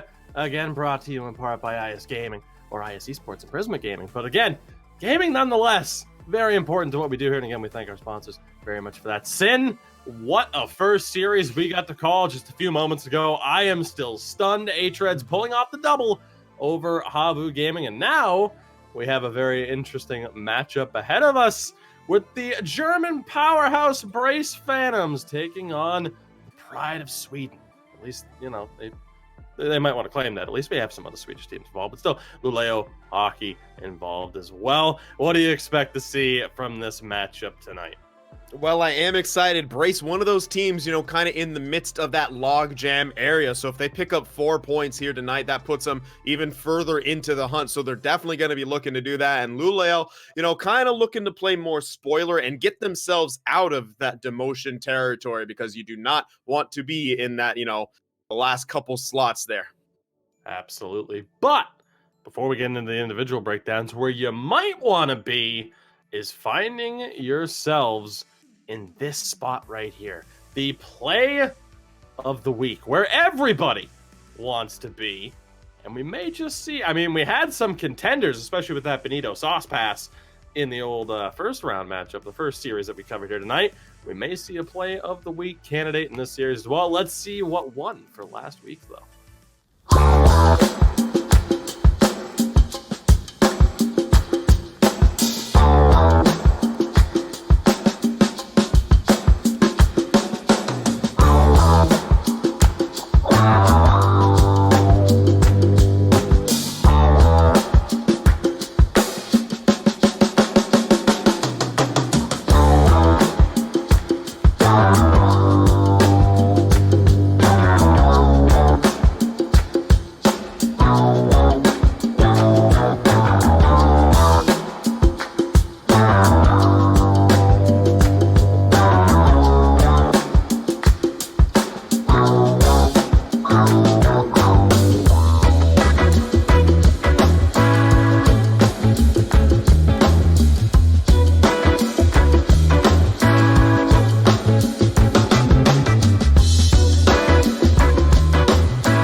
And it has to be bittersweet to see that if you are a member of HAVU Gaming right about now. But again, just to show you what that team is capable of. Again, everyone wants to find themselves on the play of the week. HAVU Gaming, rightfully so. Again, a good shout for a member of hREDS to be featured, if not the entire team, for that spectacular effort that we witnessed. But again, now we shift our focus to the task at hand. Two teams battling to really get back into the thick of things when it comes to this outstanding battle that we have for the lower spots in the playoff structure. Of course, the top 8 teams making the postseason. For Luleå hockey, as you see them on the left there, Muki Maisteri, Te Ahola, Martindale, Furiana. I always get that name wrong, and I'm sorry for that. We're going to settle for Fury and Kane Lapena up top. Suprix between the pipes. And for the German powerhouses, I deem them the BRAYCE Phantoms. Krinke up top there with playmaker SJ Profane Kiss as well. Then the captain of the team, Mannheimer, leading the way on defense next to Psycho Skills, RPH between the pipes. So, Sinners, we got to look at the lineups and that, you know, quick look at the team stats as well. What stands out at face value here before we get into the individual breakdowns? You know, it's hard to say. Both teams, you know, pretty good, pretty decent. I mean, they're both, you know, give up more goals than they score, which is never a good thing. BRAYCE with the slightly better ratio, and as we'll get into more later, an exceptionally strong power play, even if their penalty kill is a bit on the lower side. And, you know, Luleå, perhaps with that strong penalty, can maybe help neutralize the BRAYCE Phantoms. But, yeah, you might as well just want to stay out of the box. It's going to be a very interesting matchup. I think the thing that stands out for me about BRAYCE Phantoms, 11th in terms of goals scored with 36, but they're 7th in goals for per game. So really just kind of what that says about their game. Incredibly interesting. Luleå actually right now dead last in terms of goal scoring with 25, averaging just 1.39 per game, but they do have a solid defense, as we've mentioned. So going to be very intrigued to see how that all breaks down. Let's get a look at the individual matchups, as we always do. We're kicking things off with the center battle. And Sin, interesting matchup here between Playmaker and Te'ahola. Really for Ahola, though, the one goal thus far is puzzling. Definitely. I mean, you usually do see centers with a, a bit more, propensity for playmaking, as I like to say, because alliteration is fun. But yeah, only one goal thus far it is a bit troubling. Defensively, though, however, he's very good. 50 takeaways. That leads his team. So he's going to be strong on the back check, strong in that transition game, and face-off percentage above 50%, where you want to be. So once again, two good centers going head-to-head. Playmaker has a 53.4% as opposed to Te'ahola's 51.4%, and both of them lead their team in takeaways. So I think we're going to see a very good defensive center matchup, and more evidence to the fact that both of these teams are not so bad defensively. Absolutely. And I think the thing with Ahola that stands out, you're talking about another season 1 original here who has shown that he can score goals. We look back at the EASHL regular season, he had 12 goals in 20 games. So it is a little bit uncharacteristic to see that number be that low. And of course, the face-off battle always, makes a gigantic difference. Playmaker leading his team in points, though. Expect to see more of the same in terms of offensive contributions from him. We move over to the winger matchup for BRAYCE Phantoms. We have Krinke and Profane Kiss, the team leader in goals right now with 14. On the flip side, Mookie Mysteri with a very impressive point total next to the captain of the team, Martindale. Yeah, and with the impressive point total, no good deed goes unpunished here. Mookie actually leading the league in penalty minutes and facing off against one of the highest offensive teams. He is going to need to really stay out of the box. And on the flip side, both Krinke and Profane Kiss, 21 points apiece. Very good. Martindale, though, seemingly needing to step that up, only, averaging 0.5 points per game. So he and Te'ahola kind of like a little bit slow out of the gates here, but really need to have a very strong back half of the season if they want their team to, start moving up those standings. Now with Martindale, there is an interesting factor that will factor in to our keys to success in just a few moments. Before that, though, let's meet the defensemen for Luleå. It is Fury and Connor LaPena. And on the other side, again, for the BRAYCE Phantoms, Captain Mannheimer and Psycho Skills. Pictureless, but not without impact. 15 points in 16 games, really for both defensemen of the BRAYCE Phantoms. Yeah, and we're kind of seeing almost a clash of styles here. BRAYCE Phantoms seem like almost one of those top teams where both of their defensemen can put up a solid amount of points and still defend quite well. We see that from Mannheimer and Psycho Skills. And on the flip side, we see more of that European style from Fury and Connor LaPena, where one of them, puts up a lot more points. That being said, Connor LaPena does have 6 less games played. So, able to put the points across himself, but definitely more of the defensive one. Even though he played 6 less games in Fury, he has just 1 fewer takeaway. So a very stalwart defender there on that blue line. Absolutely, which is what you love to see. Unlike not liking to see a mute button just decide to not register at all. But hey, you do the best you can, you roll with it. Speaking of doing the best you can, goaltenders, and you want to see that stalwart defenseman in front of you as you get a look at the goaltender matchup here. Saprix between the pipes for Luleå, and for, again, the German side, it is RPH. Now, Sin, both these goaltenders probably not having the numbers that they would have wanted up to this point in the season. Definitely. We always talk about it when you're playing at this sort of a high level EASHL. 80 is the number to shoot for on that save percentage. They're a bit below that, not too far off, maybe not surprising with where their teams are in the standings. Perhaps more surprising is where BRAYCE Phantoms goaltender is. They're in the mix here. And so you'd expect maybe his numbers, to improve a bit. He'll definitely want to get them up. This is a good opportunity for them to shut down a team. As we mentioned, it's the last place team when it comes to goals for there in Luleå. So good opportunity for BRAYCE here, and RPH especially, to kind of shut things down and shut the door. Absolutely, which brings us to our keys to success for both teams, starting off with the BRAYCE Phantoms. And Sin, you alluded to it earlier, that power play, the Uber PP, the best power play in the league up to this point, 42.86%. Now, in previous seasons, the Phantoms were plagued by a weaker power play, but again, right now, doing wonders on the power play. Their penalty kill needs some work, 14th out of 16 teams. So the key here is simple: stay out of the box and take advantage of your offensive chances. But one of the things for them as well, and it really kind of goes for both teams, you're running out of time. For the BRAYCE Phantoms, you have this matchup, next week's matchups. You have Ghetto Firebirds and Gotham Knights on the schedule as well. It is kind of a do or die point of the season for them at this point. It's like, are you going to be fighting for the playoffs, or are you going to be facing relegation? Now, they were technically relegated last season at the end of ECL 9, losing to Vesapampa, who are also in Elite this season, but they bounced back due to unforeseen circumstances in our qualification series, despite losing 2 players. Good old Giselle, who is a wonderful mod in Twitch chat. You may have seen him, and Timothy, who is also hanging out here as well. So going to be intriguing to see what happens with the Phantoms, but they do have a general threat. You would have seen it with the stats. They have an all-around scoring team. The defenders are in the mix. Playmakers leading the way.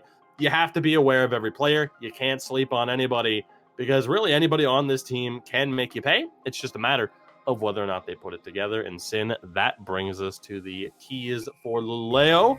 What do you have for us?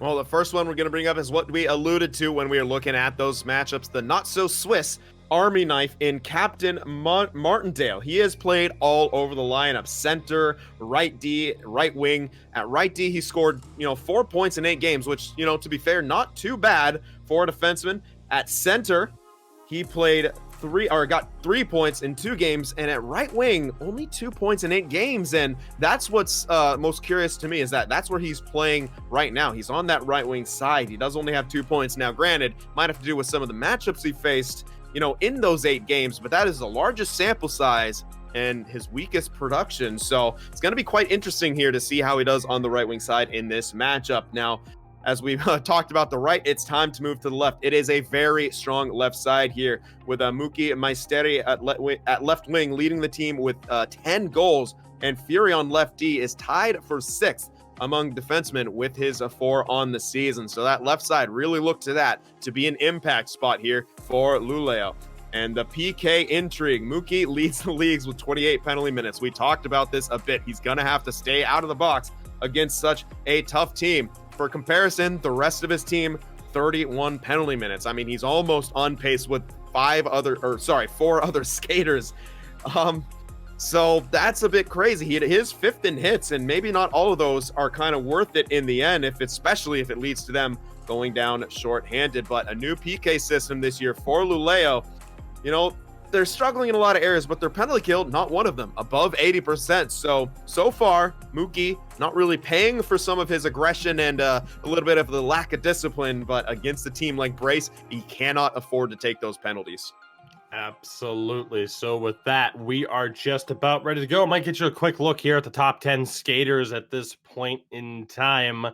But again, as we get ready for this home-and-home series between BRAYCE Phantoms and Luleå Hockey, again, both teams right now battling to get their way into the playoff picture. As again, you see some of the teams up there, you're going to want to keep them in mind, because again, our next broadcast on Monday evening, you will see Linköping, you will see HAVU, you will see Jyväskylä, and you will see hREDS. Nikki Dangle's represented there.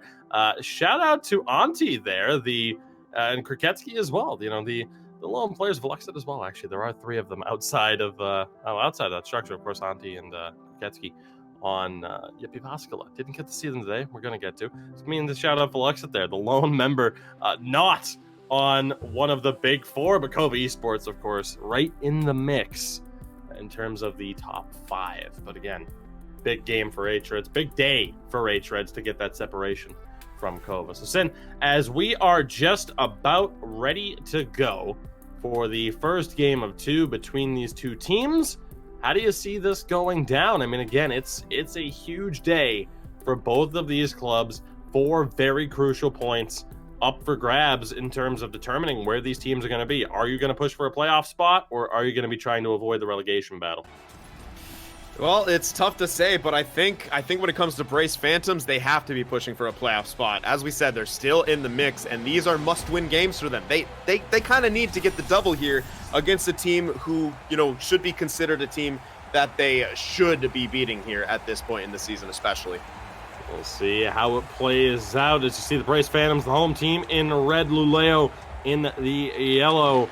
And we'll see how this one plays out. Again, you never quite know through the opening 10 minutes how much the neutral zone game is going to be a factor. We really saw it develop in that first series that we covered. But Luleå quickly into the offensive zone here, down in the corner, throws it in front, loose puck scramble as Psycho was able to come up with that one. And we'll see what BRAYCE Phantoms are able to do on their counterattack. Huge hit there from Martindale. Puck still ends up in the Luleå zone here and ultimately recovered. Mookie Mysteri drops back to the defense. And they will look to set up here. Luleå gained the zone. Martindale quickly bumped off the puck. BRAYCE, risky pass, nearly intercepted by Mookie Mysteri, but recovered again. So, 3.5 minutes gone here. Still way too early to judge how it's going to play out. Bit of a chance here now for Playmaker. Throws it on, blocked down.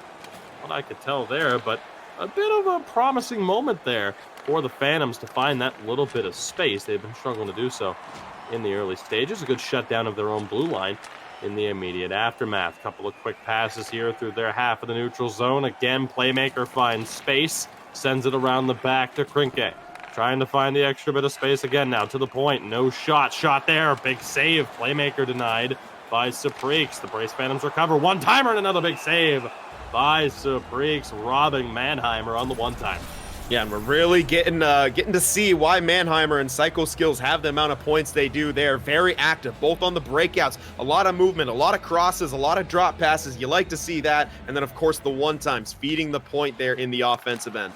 Good face-off. Win shot denied again by Saprix. So right now, Luleå's goaltender standing on his head a little bit, taking away these early chances. The pass doesn't go through. Great job there by Krinke of BRAYCE Phantoms, shutting down that left-hand side.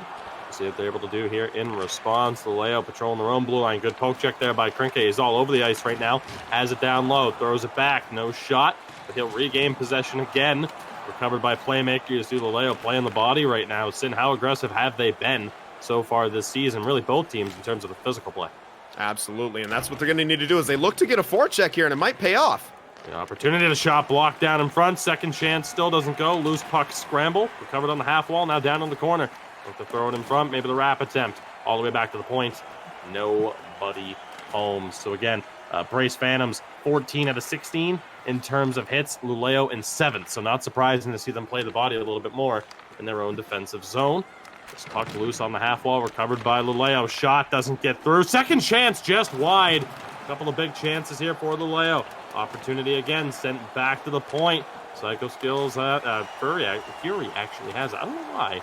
I cannot read that name consistently, but Fury, I promise one of these days we'll get it right, and I won't disrespect you, Tyson, and all of the other Furies.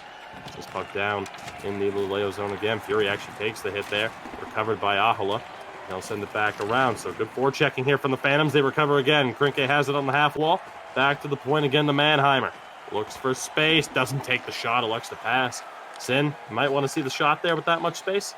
Yeah, I do like the idea of trying to feed Playmaker there for the 1T. He did kind of have the body position to do so, but yeah, in that case, he had an open lane. Take that shot. Just trying to find a little bit of space, and he does. Double team pressure, loses it back to Mookie Mysteri. He'll dump it in. 3.5 to go here in the first period. Recovered now by Mannheimer. Couple of quick passes from the Phantoms. Looking to find that space, and they do. Playmaker has it again down in the corner, back to the point. Couple of quick passes here. They send it back down low. Playmaker recovers again. Big hit there from Mookie Mysteri, and Luleå back on the attack. See what they can do here. Spin move, pass. Second pass doesn't get through. Huge interception by Psycho Skills to deny that huge opportunity. As we approach the final minute of play here. Again, a quick minute. We'll see what the Phantoms are able to do. Big turnover there from Mannheimer. Martindale has it. Captain to captain interception, but they can't do anything about it. Krinke struggling to get through. 10 seconds remaining here. Mookie Mysteri. Can he find the pass? Can he find the lane? He cannot. Fury recovers. Now Martindale back to Fury. Takes the hit from Mannheimer, and that will end the first period of play. So, Sin, chances for both teams. Nobody finding a way to break through thus far, though. Yeah, not quite yet, but I do like the game from BRAYCE Brace Phantoms, very fluid right there, especially on the breakouts. A little bit of trouble there with the DDD pass at the end. A good read from, I forget who it was, on Luleå to make that turnover happen. But some people may be wondering why there's so many crosses in that neutral zone, whereas as you can tell in the offensive zone, Mannheimer, Psycho Skills, both on the opposite side when it comes to playing defense. They want those one-time chances. Their defense are a big, part of their offense. So when they switch like that on the rush, it's to get that correct angle for the pass. The righty on the right side, the lefty on the left side. It opens up a ton more passing options, especially when it comes to feeding the puck on the boards. If you want to sauce it, it's a lot easier than having to backhand it and sauce it against the boards. It's less of an angle, less of a chance for it to be picked off. So I really like that from Brace. You're seeing the creativity that they want to do while still keeping their defensemen active and a lot more set plays off the faceoffs with that one time. As we can see, time on attack in favor of Brace, shots in favor of Brace. Luleå has yet to test RPH back there. They're going to need to put the puck on net here. It's been tough going for them so far. They did, enter the zone a few times, start looking like they're set up, but perhaps a bit too choosy with their shots. They may just want to throw some on here in the second. We'll see how this goes. Again, Sin, you might be able to get a look at how consistently teams do fire. These two teams do put shots on goal. Opportunity here now for Kiss down, or Kiss sends it down and around. Opportunity again for Krinke, back to the point. Couple of quick passes here from the Phantoms. Looking to open up that space. Krinke still has it down low. Still in possession, shrugging off the pressure from Martindale and still gets it back. Mannheimer, the space, pass, big save by Supreeks yet again. Luleå's goaltender bailing him out. Couple of quick passes. Mookie Masteri sends it down low. Recovered by Psycho, and now again an opportunity for the Phantoms, but they're able to slow it down. Psycho Skills looking to work his way through. Finds Mannheimer. Now Krinke all over the ice. Can't get that shot through. Chance here for Luleå. Can't get the big pass out there. Ahala able to find Mookie Masteri in front. Lose puck again. Intercepted by Psycho Skills. Doing a great job shutting down the slot in front of RPH at this point. Yeah, absolutely fantastic intercepts from him. No one-times are getting through for Luleå so far, and it's a big thanks to him. Mannheimer looking for a bit of space here through the neutral zone. Luleå still looking to really test the goaltender on the other end. They're back in possession here. Kanalapana trying to find a little bit of space. He does. He hits Ahala. They're not able to time it. This one's offside with 13:29 remaining here in the second. Again, the first game of two between these two clubs, both battling to try and get their way back into the playoff hunt. Again, not out of it at this stage of the season, but now is the time where if you can't start stringing wins together, you're going to find yourselves on the outside looking in, and you could even find yourselves in a relegation battle as Krinke has it yet again. Back to the point to Mannheimer, looking pass, chance on the near post for Krinke on the backhand, just doesn't go. Feeds it back to the point. Mannheimer, again, a lot of space to work with, quickly taken away though. Mookie Masteri tries to weave his way through and does, to maintain possession for Luleå. The pass there, Martindale has it. Now back to the point. Tough luck there for Kanalapana. Loses it again. Krinke has it back. Backhand on net. Chance played out and riskily. If that is even a word. Is riskily a word? That was riskily one way or another. Dangerous play there from Supreeks, but he doesn't pay for it. The Phantoms back in possession. Not for long though. Seemingly jinxed it, Sin, as I so often do. Martindale back in possession, can't get the pass, and the Phantoms right now continuing to control the play. Sent back up the middle. Now again to the right-hand side. Kiss has it on the half wall. A little bit of indecision, feeds the point. Psycho Skill shot, deflection bit off the post, loose puck recovered. Huge opportunity that somehow doesn't find its way into the back of the Luleå goal. If that's not a wake-up call, I don't know what is. But again, they're struggling to get into the offensive zone. The Phantoms right now playing phenomenal hockey. Krinke has it, finds playmaker, shot, save again by Supreeks. Kiss on the right-hand side, finds Krinke down low yet again. Psycho continues down low, and the opportunity again now for Kiss. Back to the point. Psycho has it, steps in, back for Mannheimer, the bomb doesn't go. Another huge chance. How many chances is it going to take for the Phantoms to find their breakthrough as they drop it back into their own zone, but not for long. Here they come on the attack again.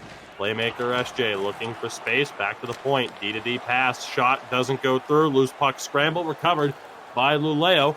And here they come on the rush again. Puck dumped in, but offside. 3:20 remaining here. Yeah, and I'm really liking Brace Phantoms starting to shoot from the point rather than looking for those one-times to the wingers. It's creating a lot of offense for them. Playmaker not able to find space there. Good call, Sin again. You see their willingness to adapt to what Luleo's giving them. They just haven't been rewarded for it yet. See what Luleå can do here. 1:40 to work with. Puck up the middle. Not able to hold on to it. Psycho Skills back in possession. Another quick D-to-D pass. Now here's Profane Kiss down that right-hand side. Can he fend off the pressure? Loose puck. Finds its way in front to Martindale. Now he'll help lead the counterattack. Couple of quick passes here. EASHL back to Fury. Chance in front. Doesn't go through. Final 6 seconds to work with. Here comes Kiss. The opportunity. The crash. Pass across. Intercepted by Martindale. Sin, that'll kill the clock. Extremely unfortunate for the BRAYCE Phantoms to have not found their way through. But Luleå, you're still in this one, but you have to turn it around.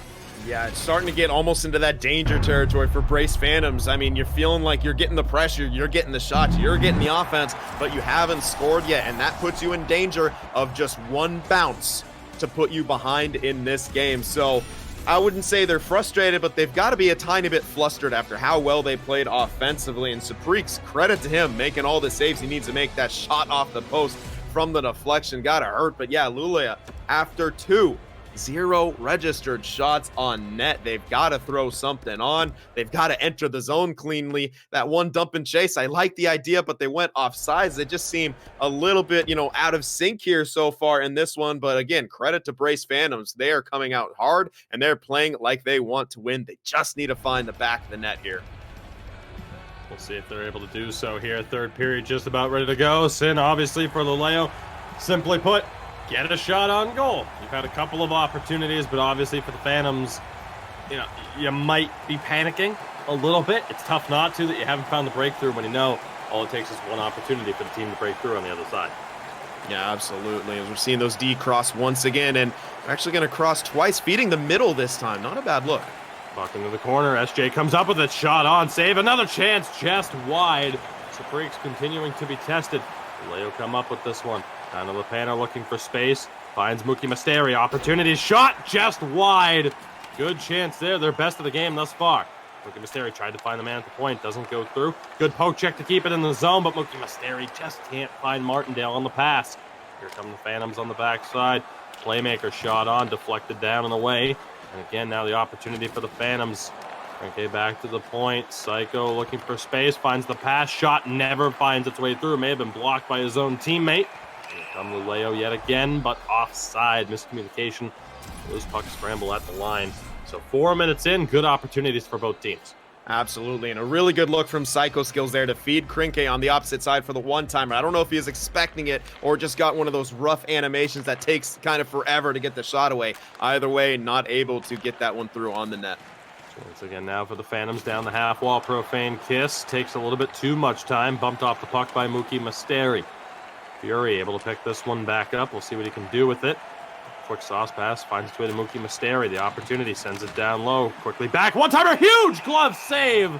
RPH hasn't seen much.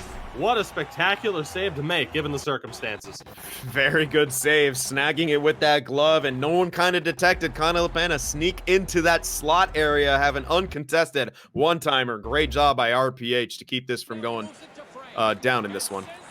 As the Phantoms are back in control of it here, we'll see what they're able to do. Mannheimer trying to work his way through the neutral zone here. Now back up over the line, but quickly defended by Luleå.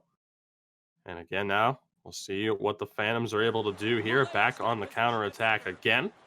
Maybe some technical difficulties. Doing our best to still follow along here. Shot deflects. May have hit RPH. He ends up covering it regardless.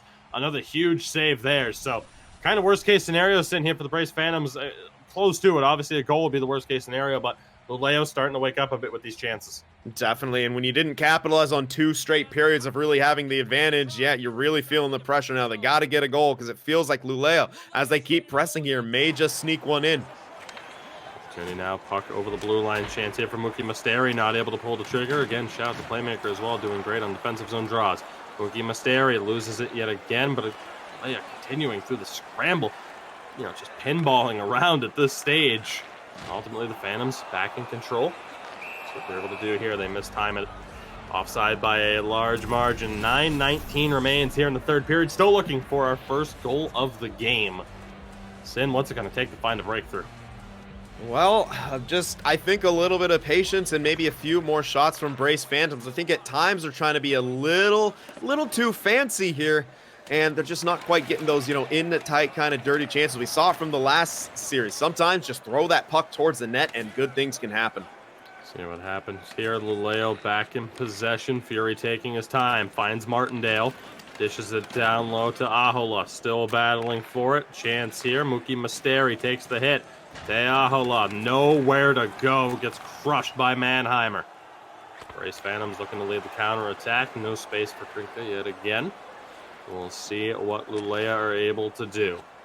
Rough game for them so far, but all it takes is one chance. Martindale poked away. Drags it home! Luleå strike first. Call it fortunate. Call it what you will. Luleå have the opener in this game. It's the captain, Martindale.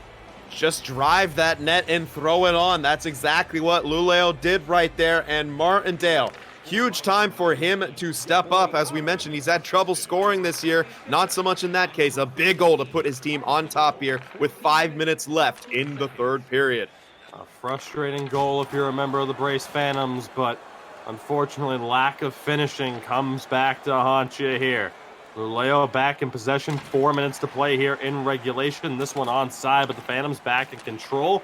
We'll see what they can do. It would be a steal for Luleå to walk away with both points here. Profane kiss, bit of speed, back to the point. Psycho looking back at a huge opportunity there. May have been stopped, may have hit the side of the net. I couldn't really tell, but regardless, still the Phantoms struggling to find the back of the goal. This one will be offside with 2:18 remaining. Sin, what a moment. Martindale able to drag that one home to give his team the lead. Absolutely. And BRAYCE in a bit of trouble here, as you can see from the stat line. Twice as much time on attack, on top of them in shots, but still without that goal. And that just goes to show you that sometimes sometimes better to be lucky than good, as we're looking at this Mannheimer goal. He picks it up. I don't even know if he was shooting there. It might have just been the pickup animation which pushed that through the 5-hole there. Either way, tough break for RPH, but we see the reluctance a lot of goalies have at this high level to go butterfly. That time he pays for it as Luleå goes up 1-0. And BRAYCE, they won't have much time left. They really need to get into the zone and get some shots on. And Martindale's 5th goal of the year. Chance here for the Phantoms. Mannheimer sends it low, back in front. Krinka still has it. Kiss now in the corner, back to the point. Psycho skills looking.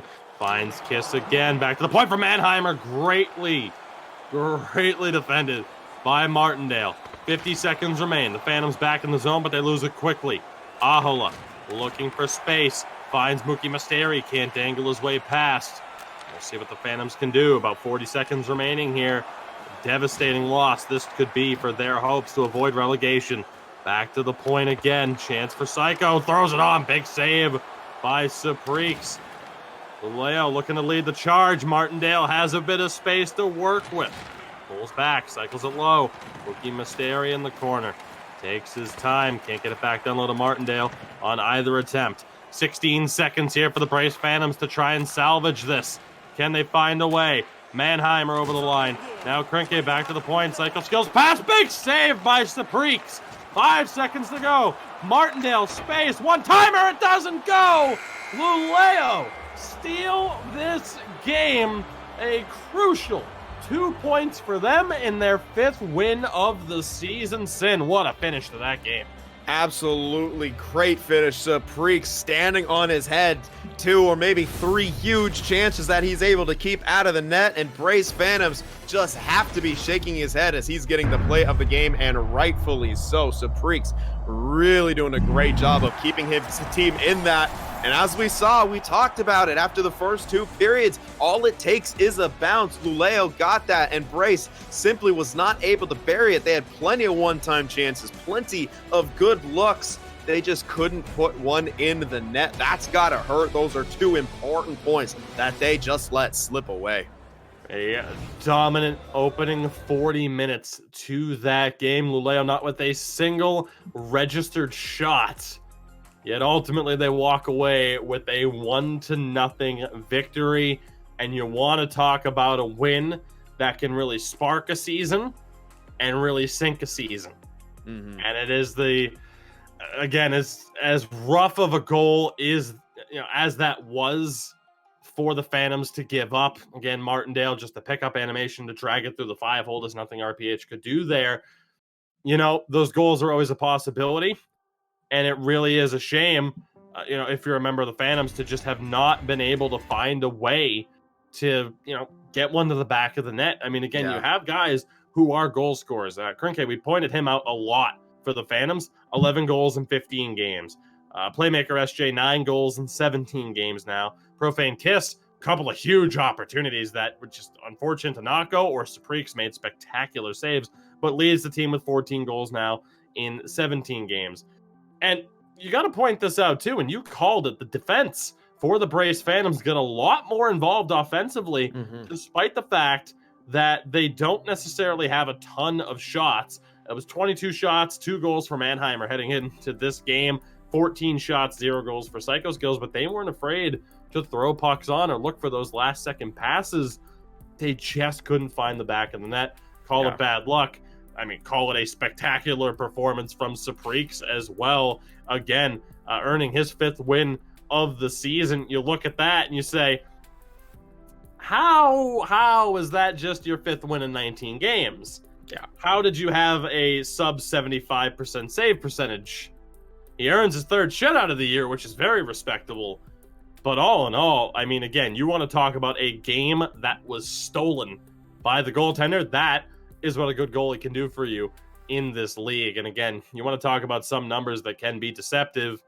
Sometimes, you talk about 2 goalies, 75 save percentage. Are they bad goalies? Well, considering there was only 1 goal scored and Sapreeks walked away with the shutout, I'm going to say no. I'm going to say that really goes to show the level of competition that we have here in this league, which brings us to the updated standings that you see now. So again, for BRAYCE Phantoms, 17 games played on 16 points. So you talk about the teams that are immediately ahead of them. SJ Gaming, Gotham Knights, Checkmate, Farjestad. Huge opportunity for the Phantoms to make up ground in the standings here, especially if they pull off the double against Luleå. For Luleå, you're going to be playing your 20th game coming up here. If you're still stuck on 14 points, you might just find yourselves outside looking in. And I mean, again, we've talked about that as well. For Almost Famous, you're in a relegation battle right now. You had an opportunity last week to try and dig yourself out of it, and you didn't make the most of it. Vesa Pampa struggling as well. And it really does kind of come down to these 2 teams. It's like, okay, who's going to take that step up? And again, for the Phantoms, just an unfortunate situation to not make the most of that. But again, they're not out of it, was the point. And again, for Luleå right now, I mean, another win here, you're right back in the mix. So we'll see how this goes for them moving forward. 2 crucial points up for grabs for both sides here. But like I said, for the Phantoms, that one gets away from you, but you still see it here. The ability to make up ground is absolutely there. Definitely. They need to win this next one. They had a chance right here to catapult themselves into 7th place with a double win against Luleå, and they unfortunately dropped this first game. The best they can hope for is getting into 18th, around that 10, 11, 12 spot, as we can see on the standings there. I mean, it's just unfortunate. It's a really rough way to lose that too. You're so close, yet so far. As we take another look at the team stats here, and yeah, despite only, having those 36 36 goals for, they were in 7th in goals for per game because they had so many games in hand. But with that, with just getting shut out like that, it's incredibly unfortunate. And Luleå, as you mentioned, I mean, if they get another win here, if they upset BRAYCE Phantoms once again, all of a sudden they're right in line with them. They're tied in points with BRAYCE Phantoms, and another couple wins there, right in the mix, in that logjam in the middle. This is why we implored you to stick around. The battle at the top of the standing is interesting. Of course, pointing back to the standings, again, the top 4 teams going to be in action against one another this upcoming Monday. And again, the battle, the slugfest is the best way to describe it for playoff positioning. Still a major factor in the league at this point. Again, Luleå walking away with a gigantic 1-0 victory over BRAYCE Phantoms. We are getting ready for the second game between these 2 teams, the final game of our broadcast. And again, we thank you very much for joining us. If you happen to miss the beginning of this broadcast, we covered the series between hREDS and HAVU Gaming, and hREDS pulling off a spectacular double over HAVU Gaming to really start to change the picture from a solidified top 3 to a top 4 that is developing here. Again, a phenomenal performance for hREDS, and I'm very much looking forward to seeing them in action again on Monday, and we'll be able to see how HAVU respond as well. So again, very excited for this final game of our broadcast here. Again, in case you're unaware, number one, if you're on Twitch, you can hit a button that drops a follow, I believe they call it on these streets. I don't know, Sin. I mean, we've streamed on occasion, I guess, but drop us a follow if you haven't already to be alerted as to whenever we go live. Of course, check out NHLgamer.com as well if you haven't already. Check us out on Twitter and Instagram as well. Of course, a shout out to our sponsors, IS Esports and Prisma Gaming. As we get ready for this final game, you see Luleå in the red, BRAYCE Phantoms in white. Sin, how's this one gonna go down? Do you dare have a prediction? I gotta say, BRAYCE Phantoms, I think they gotta come back here. It's a must-win for them if they want to stay in this playoff mix. I mean, we saw in the recent games, they dropped 2 to Unlucky Boys. They cannot drop 2 again right here. Let's see what they're able to do. Good chance early on. Shot and a glove save. Luleå nearly grabbing the lead early on the shot from the point from Kanalapana. So a good opportunity there for Luleå. Again, I don't think either side's going to necessarily be happy with the goal totals that they had for Luleå. Again, it was such a rough start offensively. Promising, though, to get your first registered shot, 56 seconds into the first period rather than in the third period.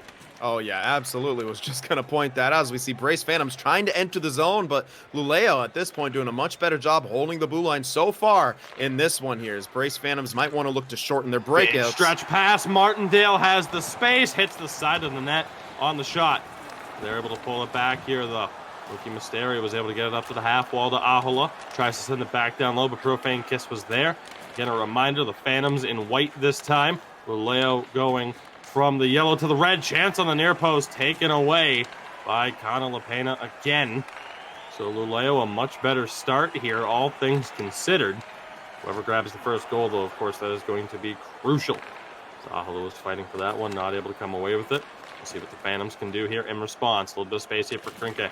Opportunity back to the point. Chance. It doesn't develop there for Mannheimer. Thought he might pull the trigger on the shot, but again, hesitated to do so. Ahola throws it in front, off the pads, and RPH is able to make the cover. So, promising start here for Luleå. Definitely, much better start than they had last time, and BRAYCE just seemed to be pressing a bit offensively. I mean, we're really seeing the defenses hesitate to shoot there. A pass-first type defensive core, and it didn't work last game.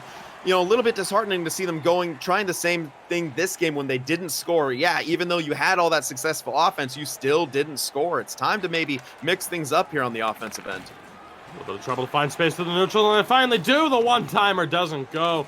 Great pass attempt there from Kiss to Krinke. It just did not go. Took them a while to find that space, but when they did, they nearly made the most of it. The Phantoms back in possession. Missed pass there, though. And Heimer will drop back to cover as we approach already in the halfway point of this first period. Going by fast. Space here for playmaker SJ. Goes to the half wall, brings it to the half wall. Now back down in the corner. Mannheimer, a couple of quick passes. Chance, one-timer for Kiss, does not go through. Excellent defense here from Fury to deny him those opportunities fairly consistently. Ahola, the spin move, he ends up having it onside. Martindale drops it back to the point. D pass, one-timer, big blocker save by RPH. Luleå trying to stay in on the attack, and they do. Ahola looking for space, runs into trouble. We'll see what the Phantoms can do on the counterattack. Krinke back for playmaker. Shot on. May have hit the side of the net, may have been stopped. Regardless, the Freaks will take the result. Chance on the half wall. Mannheimer, D pass. And again, they look for Profane Kiss. That is one of their go-tos. And Luleå shutting it down fairly consistently. Yeah, and when we keep seeing them go for the one-timers, Luleå's going to start cheating, and they're doing that. From Martindale, loose puck in front, nearly own goal. RPH able to save the day. Sin, there's nothing more teams love than trying to have you, just trying to cut you off at a moment's notice. Yeah, absolutely. Just almost an own goal right there, as you said. Dangerous bounce in front, and a face-off win. Big win for Luleå. Pass across doesn't go. Both teams trying to feed these passes through. It's just not happening. Chance, Mookie Mysteri steps in. Chance can't sweep it home. 4:40 remains here in the first period. Again, Luleå looking to pull off a crucial double here against BRAYCE Phantoms. Frankie has it on the half wall. What will he look to do with it? Back to the point again to Manheimer. The space is there with the collapse from Luleå. Quick D-to-D pass, now in front. Dished over to the corner, nobody home. Luleå back in possession. Big stretch pass, doesn't go. Straight into the hands of Psycho Skills, of the bright defenseman for the Phantoms, who are back on the attack now, but not for long. Neutral zone trap game really starting to pick up a bit here in the closing moments of this first period. Again, the second game these two teams will play. Luleå taking game one by the score of 1-0, really stealing the 2 points away from the Phantoms. Chance here. AHLO to spin move. Mookie Masteri can't bury it. Huge chance there. One-timer's blocked and deflects out of play with 51 seconds to go. Big face-off coming up here in the closing moments of the first. Absolutely, and a much better job from Luleå here in this one, getting that offensive going pretty quickly, and they're looking pretty dangerous here against BRAYCE. Big win. Mookie Masteri can't pull the trigger. One-timer, trigger not pulled again. Chance for the Phantoms. Dish to the corner. Playmaker. Manheimer. Space. Pass. Kiss. Can't tuck it. Big save by Saprix. Final chance here. No shots. Offside with 1.2 remaining since that'll do it for the first period. So again, we go through the opening 20 minutes scoreless, or I suppose just goalless, as some sticklers might call it. But ultimately, a much better start for Luleå here through the opening 20 minutes. Absolutely. They're really throwing it at BRAYCE. And as I was touching on before, when you keep looking for those one-time chances, you keep trying to force those passes through, they're not going to, I think Luleå's going to stop respecting the shot from Manheimer and Psycho Skills. They're always looking for the pass, and they're cheating over to cut off the passing lanes. We saw it numerous times in that first period, either just flat out intercepting the pass or interfering with Profane, Kiss, or Krinke to get those one-time opportunities. And I think that's an adjustment BRAYCE is going to have to make here. If you see them cheating over, you got to start shooting the puck from the point. Look for those rebounds, look for the deflections. It might not be so much in your team's style, but your team's style got you 0 goals in that first game, and so far you're not looking exceptionally strong here offensively yet. You're going to have to start mixing it up here to break through. See what Luleå can do here on this opening possession. Kind of Lapana dishes it back to the corner, now around the back of the net. Mookie Masteri tried to go back to the point. Miscommunication between he and kind of Lapana, who might have been looking to step up for another shot sim, as we saw in that first game. A little bit of space to really step up and try to make the most of those one-time opportunities. Phantoms, big play. Playmaker, can he find his way through? Shot not on goal ultimately, but promising for the Phantoms, as again, Playmaker nearly split the D on that one. Again, the first goal in this game, crucial after just 1 goal was scored in that first game. Luleå, the weakest offense in the league up to this point in the season. Psycho Skills brings it around the back of the BRAYCE Phantoms goal. Couple of quick passes here. Decent little forechecking attempt there from Mookie Masteri of Luleå. As AHLO holds on to a good intercept there for Profane Kiss. Can the Phantoms make something of this? They have the chance. They have the space. Kiss has it. Dishes it down low. Luleå all over that. Turnover here, though, afterwards. Loose puck again, recovered by AHLO. So right now, both teams can't call it necessarily a feeling out process, but just not able to complete these plays that can lead to the high percentage chances. Let's see what happens here. Chance now. Martindale shot. Saved by RPH. Loose puck is ultimately covered. So Martindale, the lone goal scorer in this series thus far, has a good chance there, but RPH wasn't caught cheating. Yeah, good choice to take the shot right there. There was the one-time opportunity, but he read the defender there. At least had a chance to either intercept or deflect a pass. Opts to shoot instead. Still almost sneaks it in on that short side. Stretch pass there. Doesn't go for Krinka. The opportunity again for Luleå on the counterattack. They can't make anything of it. So both teams right now still struggling to gain that consistent offensive foothold. The other team's zone. So what Psycho Skills does here, takes his time to reset. Builds up a little bit of speed, taking his time. Finds the captain, Manheimer. Quick E-to-D pass. Takes the huge hit trying to cross the blue line. Luleå back in possession. Fury able to make the pass. Quick move, chance for Martindale. Can't get the shot off. Was looking for the pass. Huge chance gone for Luleå. And here come the BRAYCE Phantoms in response. Krinka, can he get the shot off? Cuts back. Will he go to Manheimer again? No, dishes it down low. Profane Kiss now back to the point. Chance for Psycho. Back to Kiss on the half wall. Shot save, rebound, second chance. Puck still loose and recovered by Saprix. So a couple of chances again for both teams, but still no opening goal in this game. And I like that look from BRAYCE Phantoms. Just the low shot with two of their members out front looking for the rebound. We're going to need to see more of that right here if they want to score. Big defensive zone draw win. Weird play, though. Chance, big save by Supreeks again. Nearly got caught cheating. Luleå dodge a bullet off of a very bizarre play. We'll see what Mannheimer's able to do with it. Dishes it off for Krinke now. Again, the Psycho tried to go back quickly. Read extremely well by Teahola. Chance in front off the turnover. And somehow Profane Kiss is denied. Sin Supreeks continues to stand on his head.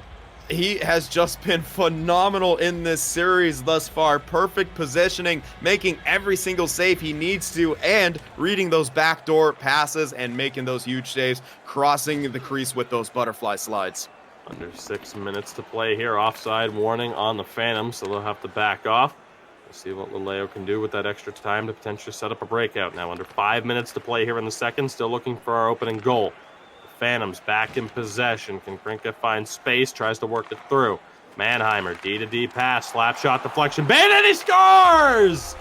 Finally, the BRAYCE Phantoms have their breakthrough.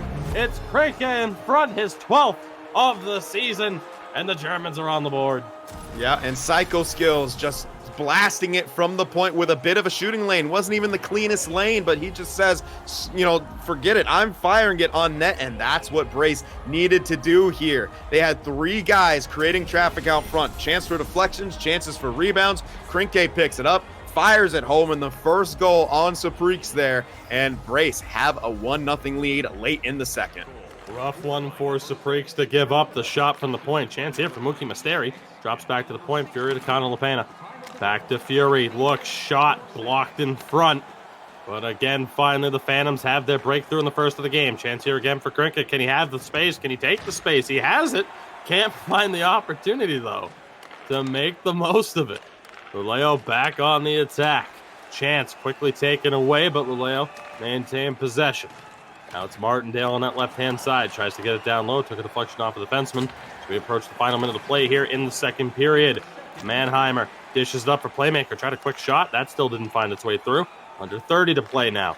Late chance here for Luleå. Ahola dishes it off to Kanalapana.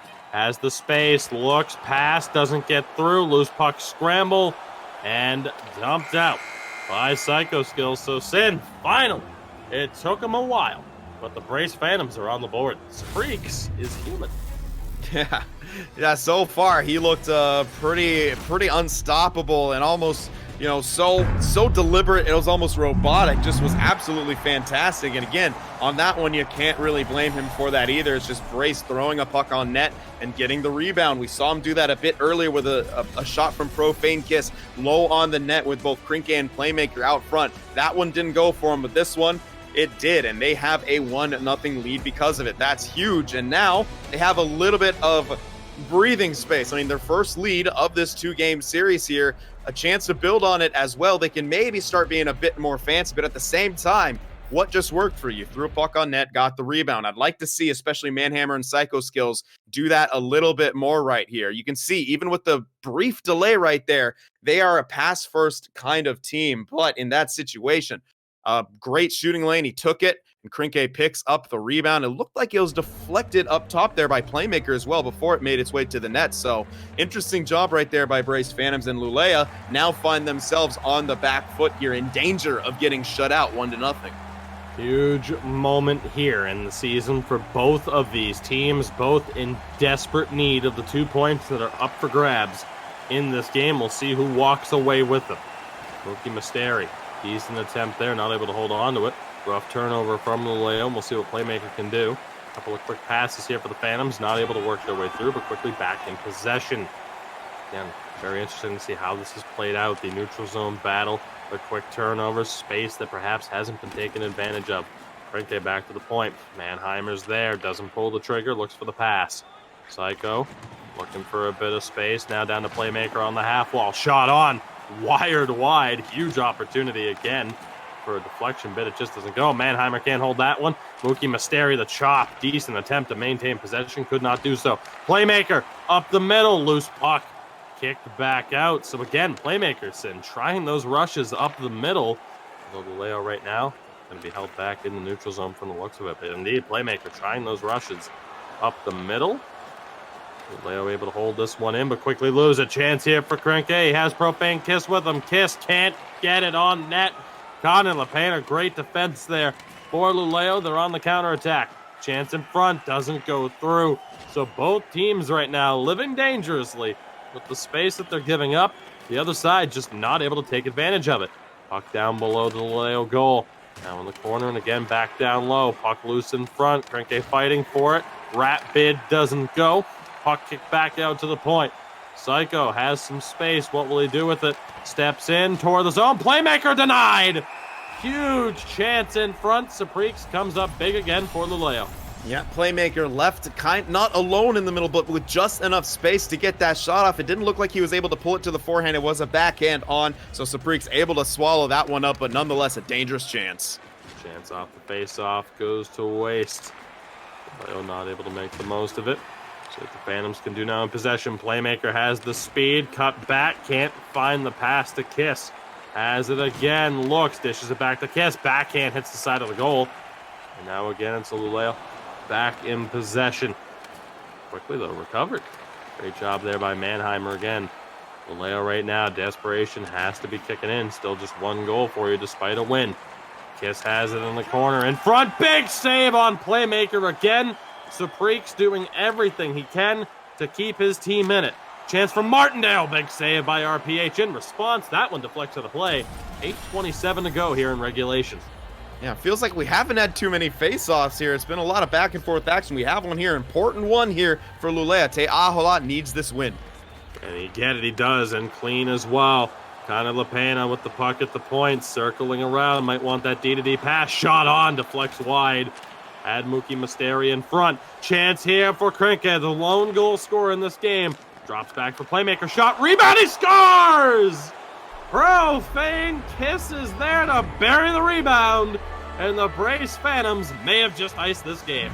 Yep, that two-goal lead at this stage when Luleå has been struggling to kind of get set up offensively as this game wore on and struggling to score in general. That was just a fantastic play. All three forwards. Krenke getting himself free, a little bit of space, pressing the defenseman back with his speed threat on the left wing side, drops it to playmaker. Nice little bit of L skating to protect the puck, shoots it on net low, and Profane Kiss gets the rebound and puts it home. 2 rebound style goals here for the BRAYCE Phantoms. You love to see it. 2-0 lead, and that, as you said, might do it here. 7 minutes still to play, but Luleå need a quick one. Luleå with the worst offense in the league in terms of goals scored, so it's a very rough task here. Your defense held on in that first game for long enough. Saprix was able to bail you out. Unfortunately, not able to withstand the pressure. The Phantoms making the most of their opportunities. As a result, the German club up by 2 here late with 5.5 to go. One more goal would most certainly ice it, but right now they seem content to not waste possession. All that play, good attempt, doesn't go through. Martindale in the zone, tries to find the pass down low, can't do it. Good stick lift, but again, Luleå not in possession. Mannheimer recovers around the back of the goal. 4 minutes to play now. Big stretch pass works. Playmaker SJ trying to out-duel Fury. Gets the shot off, and a big save by Saprix. May have hit the side of the net. I think he read the pass over to Profane Kiss. Playmaker pass again. Intercepted. Tried to find Krenke. Opportunity now again for Luleå. They need a goal here and quick. Under 2.5 to play. Puck in the corner. Ahola over, scores! Luleå not out of it. Great feed to find Mookie Mysteri. Luleå not done. It's a 1-goal game. Not even close to on the man we talked about that said he had to stay out of the box. Just got one for his team. A big goal right there. Leading point scored and the right back on the attack. Chance again, but they quickly lose it. Krenke not able to hold on to it. Again recovered. Connor LePena battling, loses it. Final minute of play now in a 1-goal game out of nowhere. Chance for Krenke, can't bury it. Big save again by Saprix to hold his team into it. Can Luleå find the goal that they need to force overtime? Big turnover there, though, unfortunately. Fury not able to make the play. They're back in possession. Martindale draws the trip. Luleå going to the power play. We're going to see timeouts here. The 14th out of 16th ranked BRAYCE Phantoms penalty kill will go up against the 14th out of 16th ranked Luleå power play. Coming up, Sin, what a finish we're in store for. Yeah, Luleå, I mean, this is the time to get your power play going. Yes, it hasn't been great this year, but it's time to step up in the clutch. And oh man, I mean, a terrible time to take a penalty, but a huge opportunity here. This last minute is in real time, so you've got 42.8 real-time seconds here with the man advantage. You have to make the most of it. Big face-off here, the biggest of the game for EASHL, and he wins it clean back to Kanalapana. Fury, chance, deflection, bit in front! Ultimately picked up clean by EASHL, and he just wasn't able to pull the trigger on the shot. RPH was there. Sin, another huge face-off coming up here. Let's see how it goes. Huge draw. Can EASHL get another clean win against Playmaker? Playmaker wins it clean instead. Mannheimer not able to clear it out, though. Back down in the corner. In front, he scores! Do you believe it? Luleå, the weakest offense in the league, have tied it. It's the captain, Martindale. Luleå aren't done yet. The dream of the double is alive. We said he had to step it up in this one, get his point scoring going. I think that's his second goal of this series. A great job from Martindale there, but Mannheimer's got to be kicking himself. He had a chance to clear it, sort of softly sent it around the boards, and the puck stayed in. And as a result, Luleå has tied the game. 20 seconds to go. Martindale, the winning goal in the last game, the tying goal in this one. Psycho looking for space. Will he pull the trigger on a shot? Maybe look for the deflection. One-timer, big save by Saprix. Great job again from Luleå's netminder. 6 seconds to play. Fury trying to find the space through the zone. Pass into the middle, does not go. What a moment there for Luleå. Securing 3 out of 4. Still, though, with the chance for the 4th BRAYCE Phantoms. A rough turn of events. Absolutely rough. And Luleå just... it's really impressive seeing the kind of resiliency from a team, you know, in the bottom of the standings. Sometimes it's so easy mentally to kind of almost not give up on your season, but kind of feel, you know, disheartened by it and very defeated at times. But that does not look like a team to me who feels defeated. They battled back from 2 goals down to tie the game up. They have not had a ton of luck scoring this season. Last place team, but 2 huge goals in the 3rd period. I think in the last 7 minutes, I believe they got those 2 goals. We talked about how tough it would be for them to come back after BRAYCE Phantoms took the 2-goal lead, but Luleå did just that, and that's called making the most of your opportunities. A wild finish to regulation. As you see, Martindale able to bury that one. That sends this game to overtime. Again for Luleå. At the very least, you have secured a very crucial 3 out of 4 points to try and work your way back into the playoff hunt rather than being in a relegation battle. And for the BRAYCE Phantoms, you just let 2 points slip away, but they're still up for grabs, and you desperately, desperately need them. 1 point is not enough to walk away from at this stage. This one goes for icing. Again, if you're the Phantoms, you need to walk away with 2 points rather than 1. Luleå can already walk away from this with heads held high. Huge chance for the Phantoms here. And a big drop for Playmaker that he wins. Quick passes. Kiss tried the spin pass. Doesn't go through. Now on the half wall, recovered by Luleå. Chance here for Fury to find some space. Drops it back for Kanalapana. Quickly turns it over. See what happens here in the neutral zone. Phantoms come up with it. Franke not able to get that pass clean as he wanted to, but still they're in the zone, and a pass back from Kiss does not find Psycho skills. You see a little bit of a press there from Luleå. They quickly drop back. 3 minutes gone here in the overtime. It's in first overtime game we've called in a while. As they try to feed Playmaker up the middle again, it just didn't go. Again, that little bit of a skipping issue there. We'll try to track it as best we can. Pass in front. Own goal attempt. Perhaps shot just wide of the post. Martindale nearly had his second. Just couldn't bury it in that very sharp angle to the open side of the goal. Huge moment there. We'll see how the Phantoms respond. Luleå nearly stealing this one. As you see Mannheimer cut back. Chance again for skills, and again back to Mannheimer. Those D-to-D passes, they're looking for the lanes. They find Playmaker. Down for Krinke, he has it in the corner. Quickly shuffled back to the point. Shot saved by Saprix yet again. Again, if Luleå walk away with all 4 points here, that is solely down to Saprix, or at least he deserves the winner's share of the credit, we'll say. Chance down low here, though, for the Phantoms. Again, their night's not over. Still have a chance to make the most of this. Psycho stepping in, still there, can't pull the trigger. Martindale was there on the back check. 2-on-1 potentially developing. Ahala over just wide of RPH's blocker side there, excuse me. As again, the puck's recovered down low by the Phantoms. Risky play there from Psycho, but he's able to hold on to it with Mookie Masteri close in. Good poke check from Mahala. Sin, halfway point of the overtime already.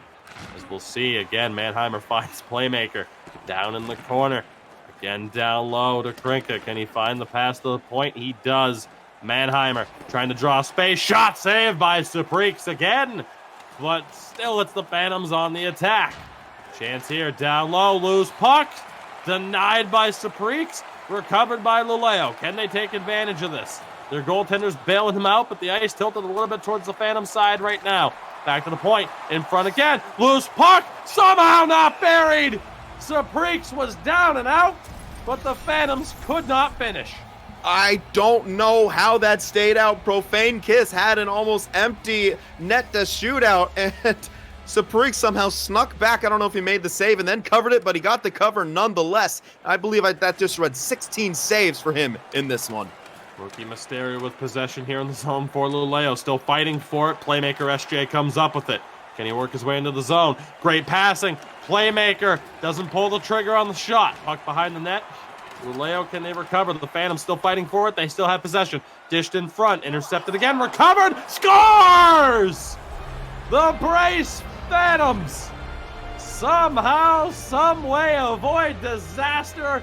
A rough turnover that Playmaker SJ is able to make the most of, and the German season might not be done just yet. They pick up the crucial 2 points that they nearly let slip away. Yeah, just absolutely great job right there on the forecheck by pretty much the entire BRAYCE team. It was the intercept from Psycho Skills. He tried to send that down, kind of a ill-advised sauce, but the loose puck created a battles. And it looked like Profane and Playmaker won that battle. Playmaker got it in front one-on-one with the goalie, and despite a heroic effort by Saprix, he stood with him. It was just the backhand of Playmaker was able to sneak that over his glove, as we're going to get a good look at that right here. So close to keeping that out, but there's only so much one man between the pipes could do. Saprix did his best, but you know what, Luleå, you had a fantastic day. 3 out of 4 points. And BRAYCE, you come away with 2, a hard-fought 2, and you kind of got to look in the mirror and say, why weren't we able to get 4? What happened in that first game? Why did we let that 2-goal, lead slip away in that second game? So maybe a bit of soul-searching for them as they're trying to fight their way back into the playoffs. But now Luleå, this is quite a bit to build on here towards the end of the season. If they go on a tear right here, you never know what can happen. Again, absolutely not the ideal situation for both teams. You would have been looking for 4 out of 4. But at the end of the day, like you said, for Luleå, 3 out of 4, not too bad. You'll take that. For the BRAYCE Phantoms, you nearly walked away with just a point by going to overtime when really you should have had 2 in regulation. So again, not the ideal day for both teams, but both have positives that they can look at and that they can hopefully build upon towards the back half of the season. Again, as both teams looking to get away from that relegation zone and continue to build themselves back into the playoff hunt down the back half of the regular season here. So again, in case you missed it, Luleå taking game 1 by the score of 1-0. The Phantoms letting that one slip away from them. It looked like the Phantoms had this one in regulation until, as Sin said, a wild final 7 minutes of the third period. But ultimately, it is the BRAYCE Phantoms walking away with the overtime victory. Playmaker SJ getting the goal. He led his team in points heading into tonight. And I think you can see why. A very clutch goal there. Sin, all in all, again, solid performance from both teams as they continue to try to battle their way back into the playoff hunt. As you get a look at some of our most recent results, and if you missed it as well, earlier today we covered the series between hREDS and HAVU Gaming. HAVU Gaming 19-1 heading into tonight until hREDS pulled off the double, proving that it's not necessarily a big 3 at the top of the standings, but perhaps a big 4 with hREDS included. And of course, we have a little bit to talk about when it comes to our next broadcast on Monday, as the big 4 will very much be involved, and looking forward to that. But Sin, final thoughts here on what was, I mean, first and foremost, a spectacular stream overall. I guess we'll recap quickly. Again, the hREDS HAVU series, is there anything to discuss there that we may have missed, aside from the fact that it was a gigantic day for the hREDS? Yeah, huge day for hREDS, and it really sets up an amazing Monday to look forward to. We thought it'd be the top 3 and hREDS, but now it's very much coming down to, you know, a big 4. hRED toppling HAVU not once but twice is huge. And another storyline here for BRAYCE, at least at this point, they have stopped the bleeding. You know, they lost 2 to Unlucky Boys, then they lost that first one to Luleå. That's not a situation at our time of the year you want to go on a losing streak. So very important here for them to pick up that W, but a lot of credit got to go to, you know, Luleå. Maybe they're clawing their way back in this season, something to build on towards the latter half. Absolutely, some clutch goals from Martindale. Supreeks between the pipes for Luleå, the key player there. We talk about Luleå taking 3 out of 4 points tonight.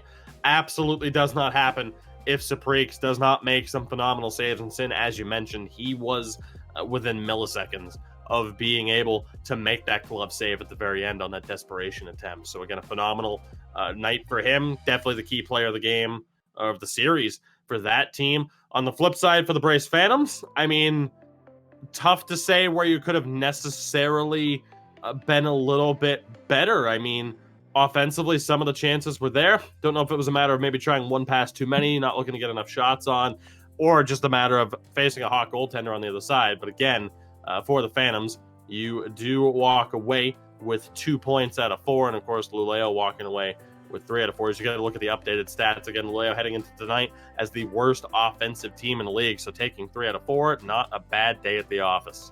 Absolutely. And yeah, you said it about, you know, BRAYCE, you know, what kind of went wrong. You know, I think it's just a combination of everything. Occasionally that was, you know, one extra pass, one too many. Luleå was able to read it. Of course, Supreeks back there, absolutely they faced a hot goaltender. And I think on any other day, you know, at least 3 of those one-time chances go in, but Supreeks was just playing out of his mind back there. So, but, you know, the goals that BRAYCE were able to score, a lot of them came on those rebounds. So I don't think they should abandon those one-time plays and those set plays and those, you know, great passing that they have. But definitely don't be afraid in the future to throw that puck on net a bit more when you're struggling to score. Absolutely. So with that, I think we are just about ready to wind things down here for this evening, as you get a look at the updated standings following the end of the games that we have covered for you. Again, the left-hand side of the bracket is where you want to be. Again, right now you have some teams looking to make up some games, but again, hREDS proving it's not necessarily just a big 3. Could be a big 4. Of course, big winners this week. Unlucky Boys stepping up, and we'll see what happens. There you see the Phantoms now just on the verge, just on the outside. Yeah. Looking in, but again, Luleå 15 points, not technically out of it, but it's going to be a relatively rough road now for Luleå, Vesapampa, and Almost Famous, which we will continue to track for you right here on NHL Gamer. So again, make sure to drop the channel a follow if you have not already done so. Of course, check us out at NHLGamer.com for all the information that you need, not only on the ECL Elite Division, but the other 3 divisions as well. Again, 196 teams within the ECL system. The teams in Elite, the top 16, battling for the largest prize pool in competitive sixes history. Again, 196 teams within the 4 divisions. Very competitive. And of course, I know we're looking forward to playoff time, where we'll get to cover some of the lower divisions as well. Again, quick shout out to our sponsors at IS Esports and Prisma Gaming. And again, Sin, I know you're a big fan of it. Check us out on the gram, NHL Gamer on Instagram and Twitter. But Sin, I have a feeling that you're a bigger fan of this. We will be back Monday afternoon, Monday night, 20 Swedish time. I think I nailed it. I think I got it. You got it this time. We call it biggies in the community for a reason. You just saw the standings. Monday night, hREDS, Yippee Vaskala. We will see if hREDS can continue to build momentum upon what they did today. And then the biggest one of them all, a rematch of the finals from last season. It is HAVU Gaming and Linköping. You are not going to want to miss that. So with that, Sin, any parting words for these beautiful people who stuck with us through this broadcast? And again, we thank you very much for that.